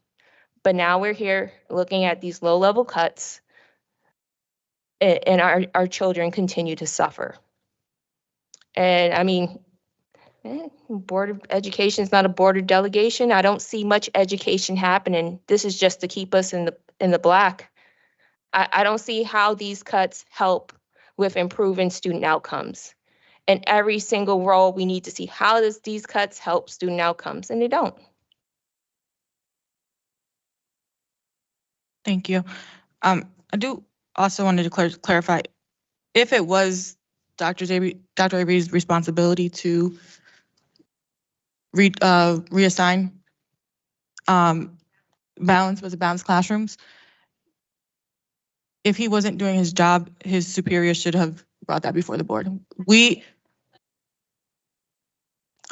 oversee the superintendent. The superintendent oversees her staff, his or her staff. We don't oversee deputies and assistants. We're overseeing the superintendent. That's the board's job. Go ahead, make your point. Hold on. So that was tasked May 2024. It wasn't done over the summer like planned. The next meeting I had with the former superintendent, that was to be done by September 2024. When you think about the timeline and the notice of going out on leave, that's in October. And when I met with the former superintendent, by October, there was notice that the job wasn't done as required by September and May. And then she was out. And now we're here today. Thank you. All right. Mr. Sokolovic, you're on your second time. Yes, thank you, Madam Chair. A couple of things I want to address. Mr. Woodson called me by name as a longstanding member, and I do believe I could provide some of the insight he needs on a historical basis. Prior to my arrival on the board, about approximately 2014, 2015, we initiated a series of cuts that raised up to 241 cuts. My first 2 years on the board, I voted to cut some of the positions, some of the very positions that have made their way back. The first year, I did not have to make cuts due to the severe underfunding by the state, local, and federal government to our budget was 2019. That was due to the benefit of COVID. That was the COVID silver lining. Our students finally got one-to-one devices. Our students finally got extra psychologists, extra social workers, extra things. And I know it's been said that we shouldn't have spent money on staff. But it's like telling a starving person, if they find $100, don't buy any extra food because you're just going to be hungry again tomorrow. These were important funds. Now, that being said, there was a plan put in place by Michael J. Sestani in 2019, 2020, along with the board, understanding that these positions would go away with the expiration of ESSER funding. They would go away with the expiration of ESSER funding. This plan was supported by the next superintendent, Ms. Alicia Perrin. After that,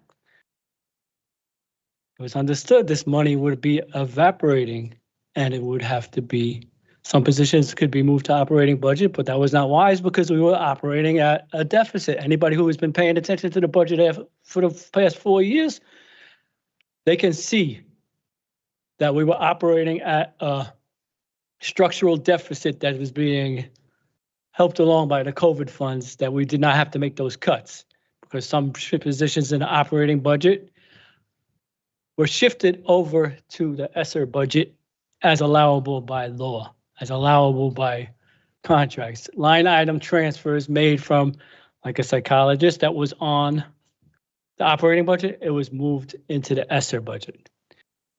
Now, our Our grants can be used for more than one thing. We've got a lot of things to do in the districts. We got to decide what is the most least damage that we could do to our students going forward. Now, these positions here that are on the staff 3 staffing reductions, if you look at them, we still have additional positions that did not exist in 2020.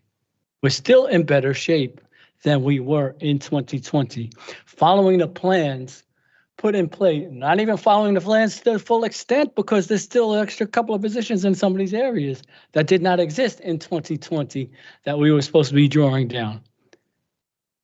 So I implore the board to pass these unfortunate cuts, because the next round of cuts, we're not into the 25-26 school year budget yet. We're setting up for that. We're going to have to revisit all of this and maybe even cut even deeper here, because we are not legally allowed to operate at a deficit. Hopefully, people could advocate, explain the budget a little better so we don't get the misinformation out there about $40 million in missing money. So we could get back to the plan as presented 2 years ago and basically thrown in the garbage over the last year. Instead of decreasing spending, we accelerated spending. Instead of decreasing jobs, we added jobs. This is what we got to get back to. We got to get back to the plan that was logical, sensible, and financially feasible. Thank you. Mr. Woodson. Well, no, it's some tough decisions that need to be made. And I know, some people on this board have alliances, with certain memberships or whatever. But, if we can't make the hard decisions that it takes to move forward and progress, then the mayor suggested that if we can't make the decision, we should step down. So if you think that you have a problem, making a tough decision, going against what you believe, that, the mayor thinks that you should step down. So, if you're too aligned and you can't, you feel you can't make a change, you should just resign. Let's go into debate on the to stick to the tier 3 reduction. That's what I gotta say. You can't make the decision, step down. Traber. Thank you, Madam Chair.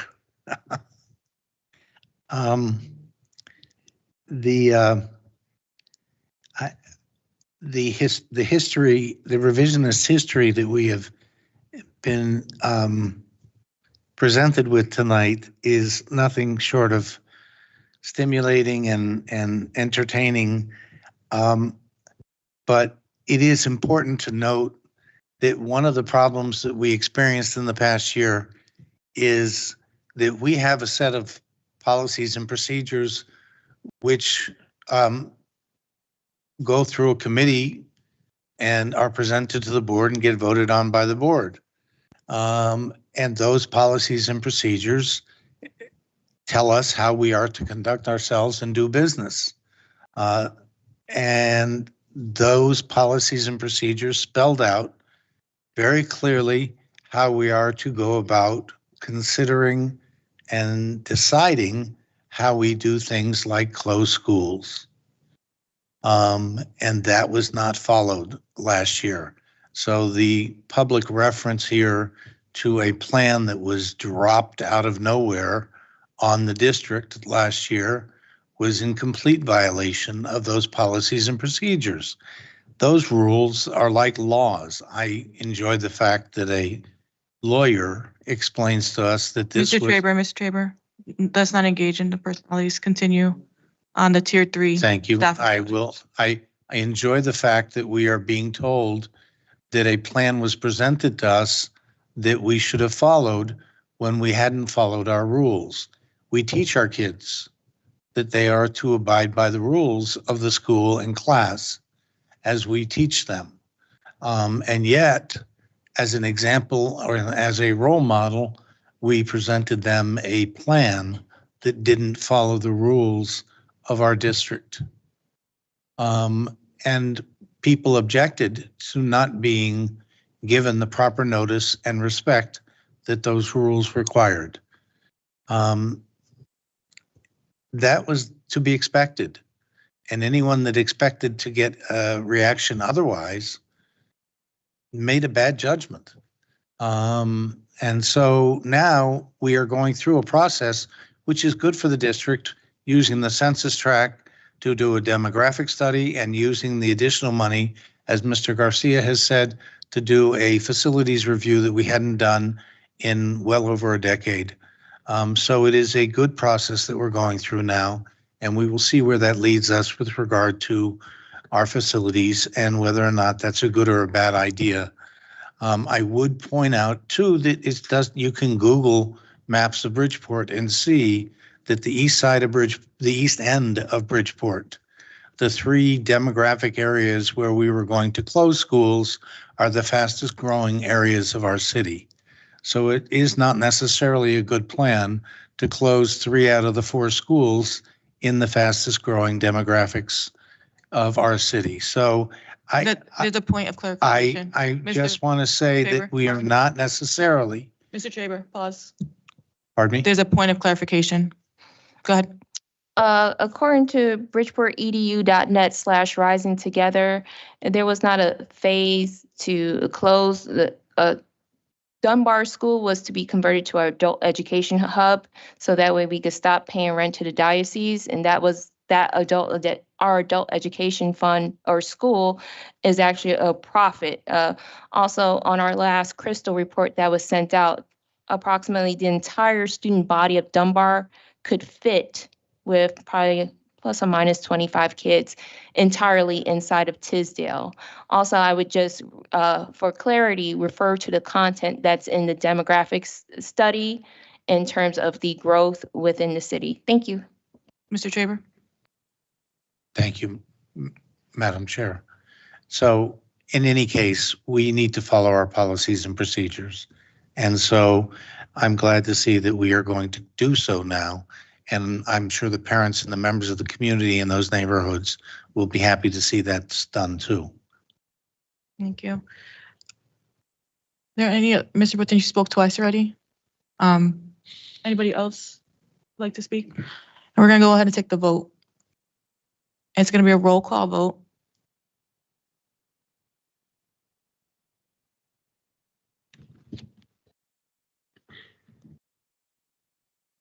Christine Matik Paris. Akisha Casimir. The proposed tier 3 staffing reductions. No. Ms. Jennifer Paris. Yes. Mr. Joseph Sokolit. Yes. Mr. Robert Traber.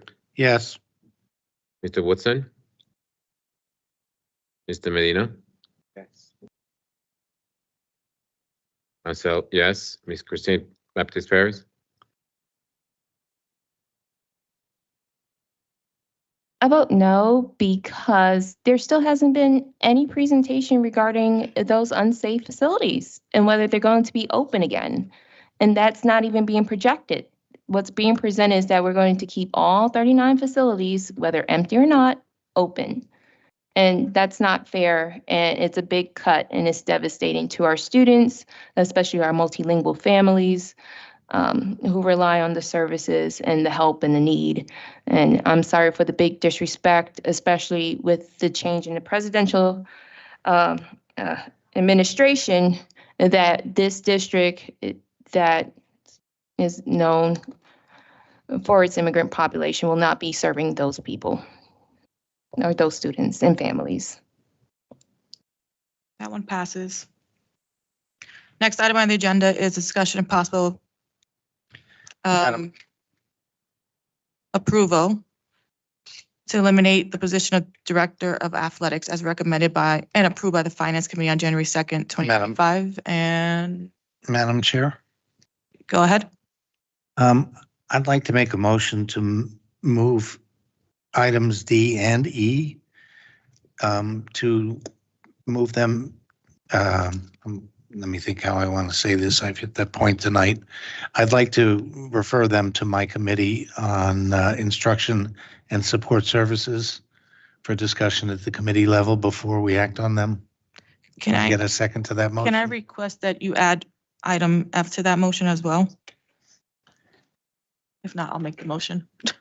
Yes, you can ask me to amend it, and I will add item D, E, and F to be referred to Instruction and Support Services Committee meeting on the 22nd for discussion. There's a point of order. I'm sorry. Go for it. Okay, so Mr. Traber's making a motion and it hasn't been seconded yet for him to amend it. So he still has time now whether or not to add or make the motion that is referred out to a particular committee because he has not been properly seconded. Okay, thank you. So the motion was made to move items D, E, and F to the Instruction and Support Services Committee. Is there a second? Seconded by Mr. Medina. Did you second it? Okay, Mr. Medina. Is there any debate on this? Mr. Sokolovic has some debate. Discussion. It's debate because. In front of me, I just need. Oh, no, there's I would no like debate, the number, the positions that we're speaking of, please. The position Director of Athletics, the position of SEL and Student Affairs, and the position of Executive Director of School Turnaround. Thank you. Yeah. Mr. Woodson, do you have a question? Any other? We'll take the vote. Mr. Sokolovic? A little more discussion. The same holds true as the last time we brought this up. We've got to make these cuts. We could have a discussion. Otherwise, we're going to be coming back again with the same thing possibly. When we could put this to bed tonight, either yay or nay, and get the information presented to us that would be presented at the Teaching and Learning Committee. I mean, at the Student Support Services Committee anyway. Thank you. My reasoning for requesting this to be moved to the committee is because these weren't proposed by the superintendent. So really, he set a proposed list of staffing reductions where they were able to figure out how they were going to reallocate, the duties.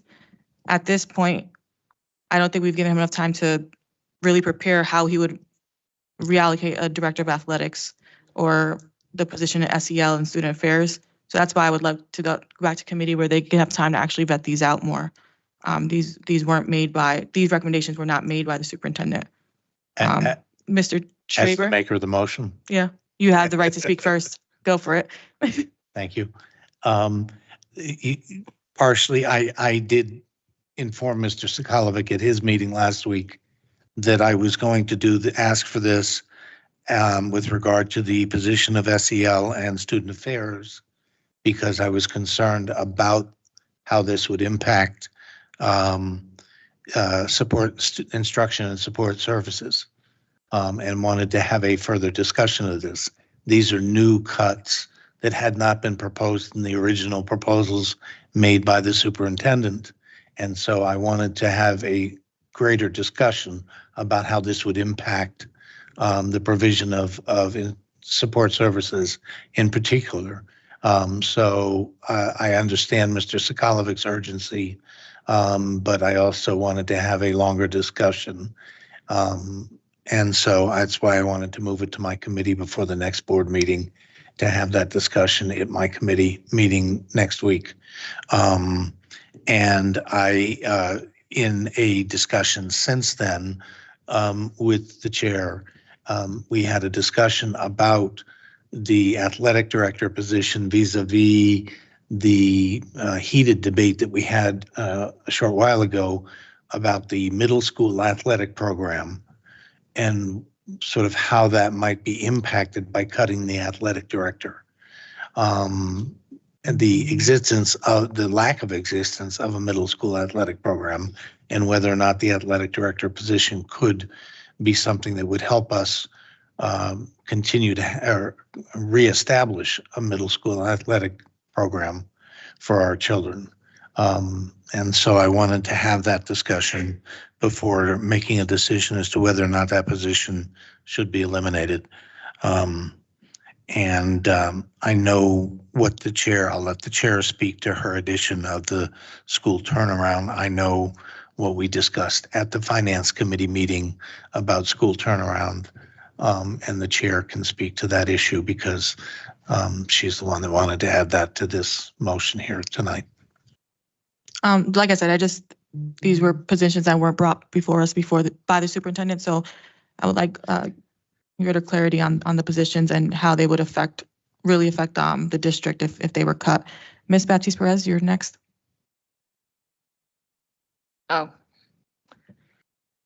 No, I think it's actually a good idea that it's referred back to committee. I don't think the position, especially for the athletic director, needs to be cut.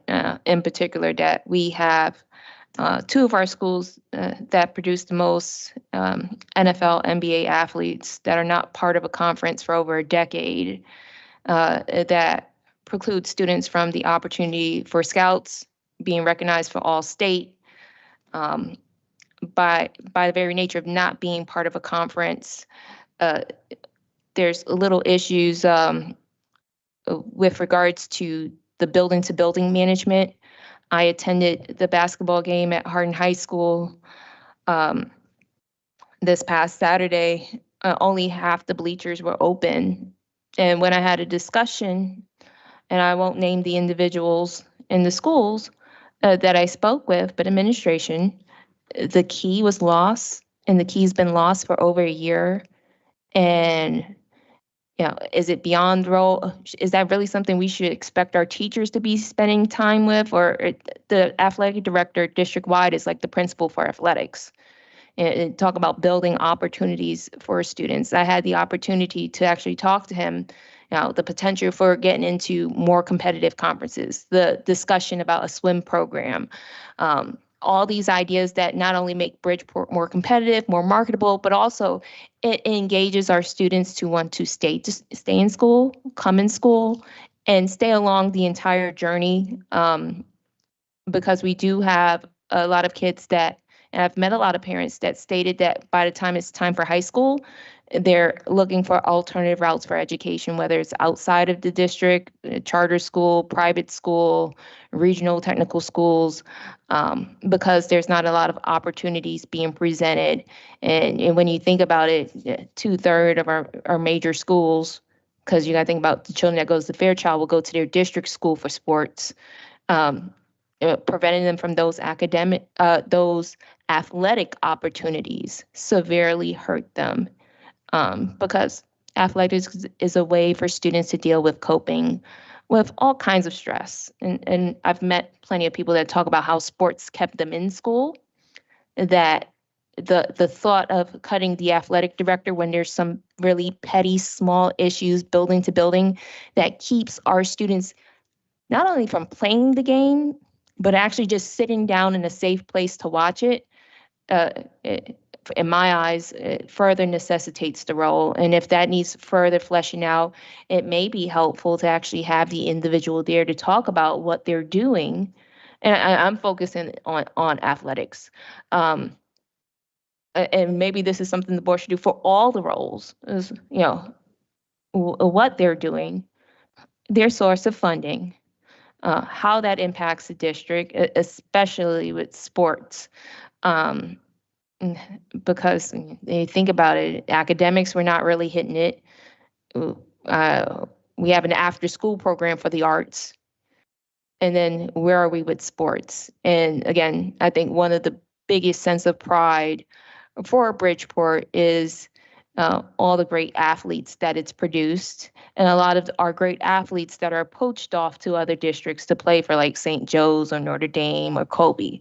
And if we can keep our students here and engaged, that also builds a sense of student pride. So I'd really like for us to focus in on athletic directors, the other roles as well. I mean, I have my own opinion with the executive director turnaround, but I can save that for the committee meeting. Thank you. Thank you.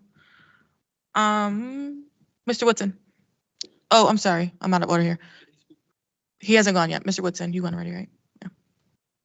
I just wanted to say that I had a conversation with a principal from Bridgeport Public Schools, and they reiterated the extra responsibilities that not having a athletic director would impose on them. You know, I don't mean to get anybody in trouble. Hope I'm not going to get anybody in trouble, but I'm just letting you know. They just said, you know, it's just more responsibility passed on. You know, and they recommend having a athletic director that's totally committed to, you know, make sure our kids have a conference to play in, and the games are scheduled, and every game is not on Saturday, and you know, I just wanted to run that in. But yeah, this is important. Thank you, Mr. Woodson. Mr. Sakalovic? Yes, thank you. Yeah, as I said before, all the jobs and positions are important, and they do bear discussion.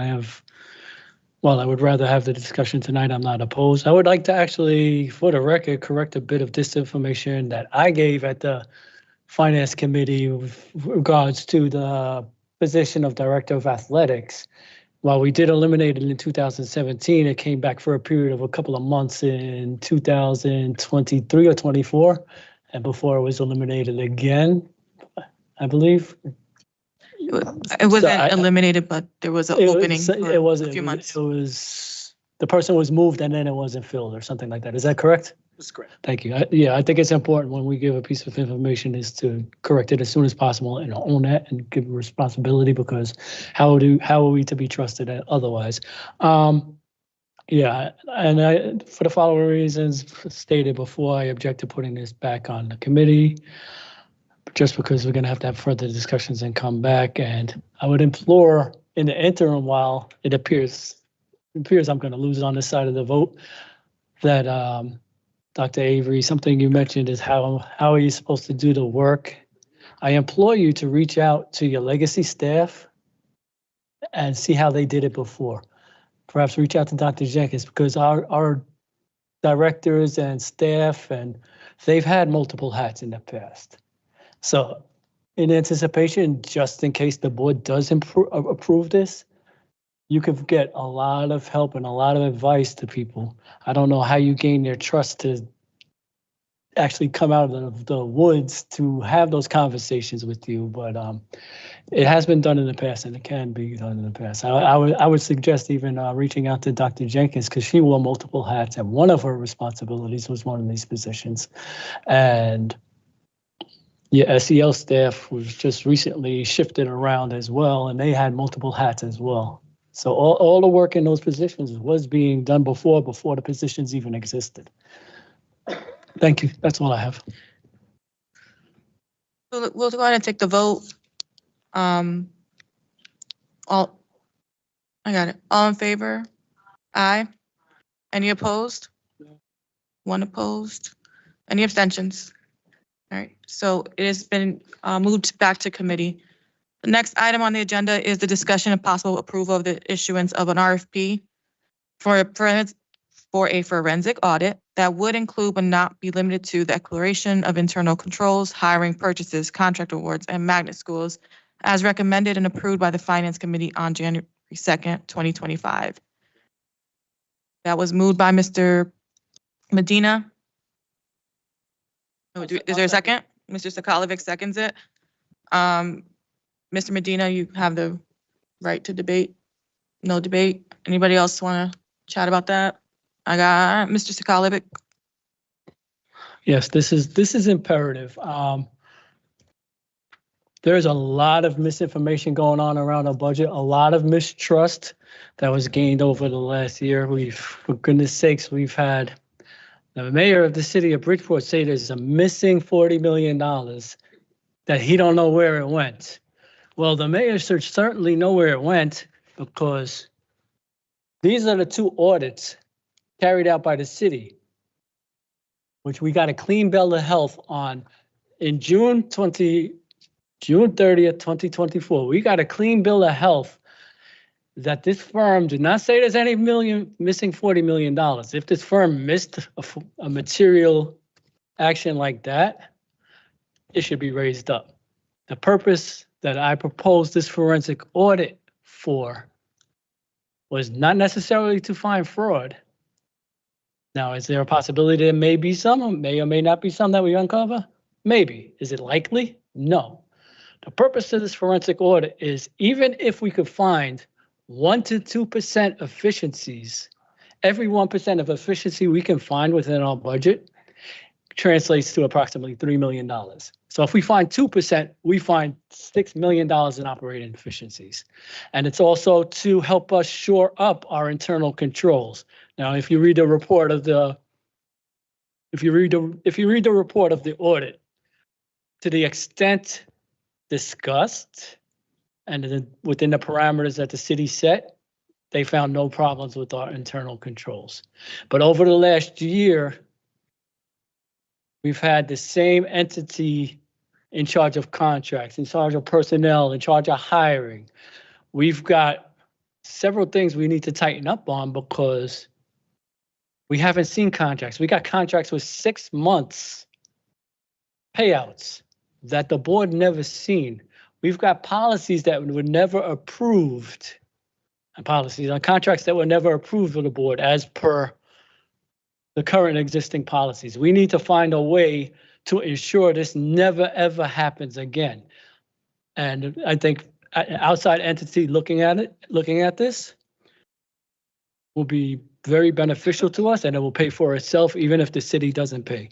And personally, I think the city should join up with us and we look at all the whole books of the entire city and the state, because if Mayor Joe Ganim thinks this $40 million his auditors didn't uncover in our $300 million budget, what about the city's $600 million budget? What did they miss there? And as far as we could also look into the mayor's allegations of hiring friends and family. I don't know anybody's friends and family in there, but it might behoove us to have them look for which friends and family were hired, and if they're not qualified, we send them packing. So I mean, I think it was highly irresponsible for that false narrative to be put by the mayor, and the only way we contradict that is through an audit by an outside entity, not the same one that has audited the books for the past 10 years. Thank you. Ms. Baptiste Perez? All right, quick question. Who's paying for the audit? We don't know yet. It's just an RFP. Okay. And how far back is the audit supposed to go? How far back would you like the audit to go?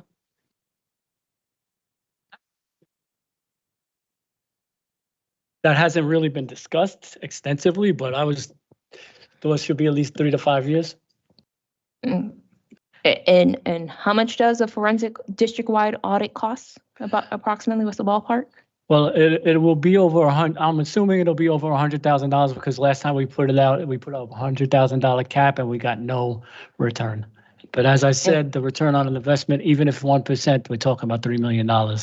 So even if we pass this motion to have an audit, we don't have the funds to actually conduct it, or it will necessitate further cuts? Oh, you turned off, sorry. I see Dr. Avery shaking his head. I don't know if he's tired of me, which he probably is, or if he's shaking his head yes, that he agrees with me. It can be actually both at this point. Can someone clarify, because the record doesn't read head shakes, nods. Dr. Avery, go ahead. It's probably going to be in the $200,000 to $300,000, price tag. But again, we haven't discussed exactly how that's going to be. I think Mrs. Kulovic has made mention that we would ask the city for the cost to take over the cost, but there's no guarantee for that either. And so isn't that putting the cart before the horse? We're fighting tooth and nails for these cuts, and that somehow we would have to theoretically come up with the funds if the city doesn't. I'm not opposed to the audit, but is it $300,000 to look at the prior year, or is it $300,000 to look per year? And so that's a answer we don't know, because if we're looking at 5 years and it's $300,000 per year, you multiply that, and that's about 1.5 million. I would just ask that we secure the funds in advance, know that there's some commitment from the state, from the city, ask the state while we're at it. Like, I would rather have the funds secure, the parameters secure as to what we're looking at. We may even have to post some additional guidelines so that ARPSR funds are not convoluting the audit that we're looking at. And so, again, I'm not opposed to the audit. It's just moving forward for something right now when we're cutting such critical roles. I see how it can be helpful, but if we're looking at the audit for a learning lesson, we should probably do it after we've taken care of our initial cuts or layoffs. Do you want to answer a question? Yes. And then I'll get to you. Yeah, as I said, it's an let's say the $300,000 number is accurate and we find 1% of savings, that's $3 million. The reason why it's imperative that we move quickly without regard to funding is because the RFP process turnaround time takes at least 3 to 6 months for bids to come back and for us to approve them. And then we could look at the funding piece after. Now, this is an investment. There's very few investments we can make as a Board of Education that could actually have a positive impact. So let's say the low end comes in that we achieve $1 million in suggested savings that don't require any cuts, just efficiencies. That's $3 million we do not have to cut in the following fiscal year. So it's a wise investment that needs to be made quickly in order to find these operating efficiencies and other efficiencies where we may find some funds to stop the bleeding. Mr. Traber?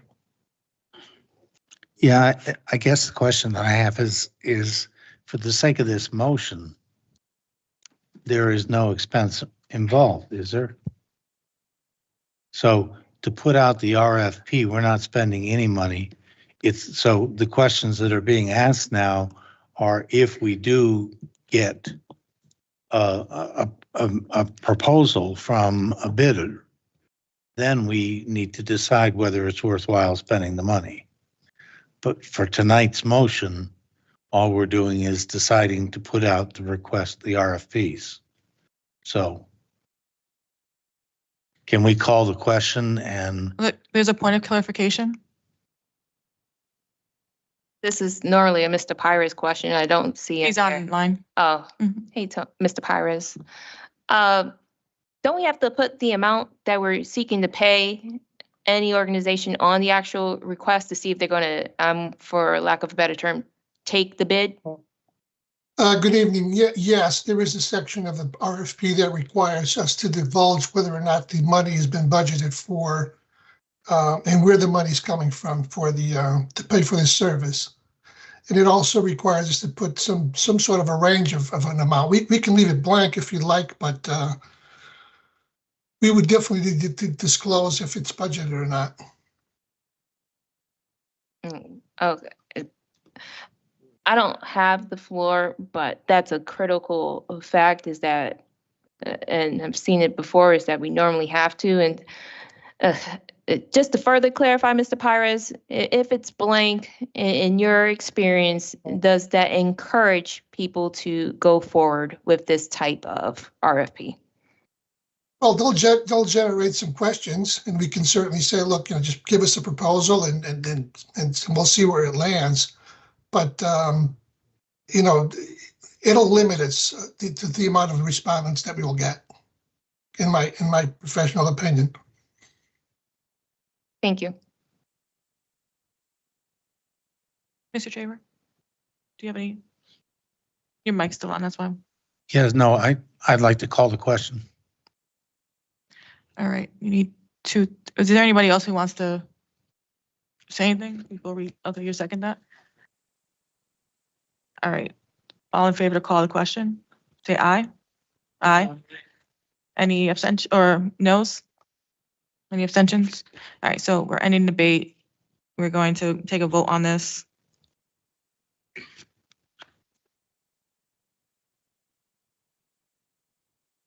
Does anybody want to amend it to put a number? If not, we'll take the vote. Ms. Betsy Perez, you want to roll call? We can just make a statement that it's budgeted in the operating budget. We don't have to put a number on it, and then we'll see what kind of response we get. once we have the values in the response, then we can make a determination as to whether or not it's affordable, whether you want to proceed, whether you're not want to proceed, whether you want to solicit those funds from another source. We might want to go to the city afterwards saying, look, we have a response. It's $500,000. Do you want to chip in? Do you want to pay for it? Okay. There's gonna be a roll call. That all sounds good, Mr. Pyrus. 1 minute. Mr. Sokolovic, Going to the vote. go to the vote. Okay. Mr. Benahan. Oh, that was a yes. Sorry. Oh, you're saying You're doing the roll call now? we're doing the roll call. You have something to say? Yeah, I'm a yes. Go for it. Before you go. No, I didn't have anything to say. I was confused as to. if Okay, in we're a doing the vote roll or call. not. We're doing the roll call. Christine Baptiste Paris,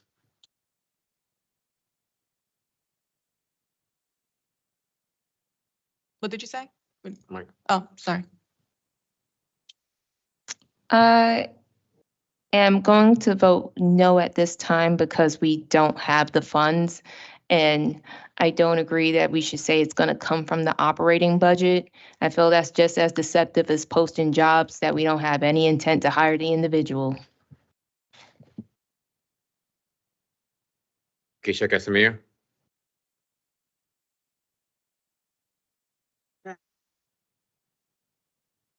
Jennifer Paris, Yes.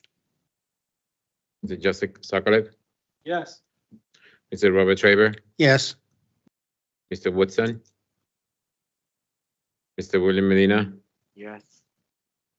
Mr. Keisha Casimir, Yes. Mr. Benahan, yes. Carrie 6-2. 6. Is there any other business? There's been a motion to adjourn, seconded by Ms. Casimir. All in favor? Aye. Any opposed? All right. Have a great night. The time is 10:47.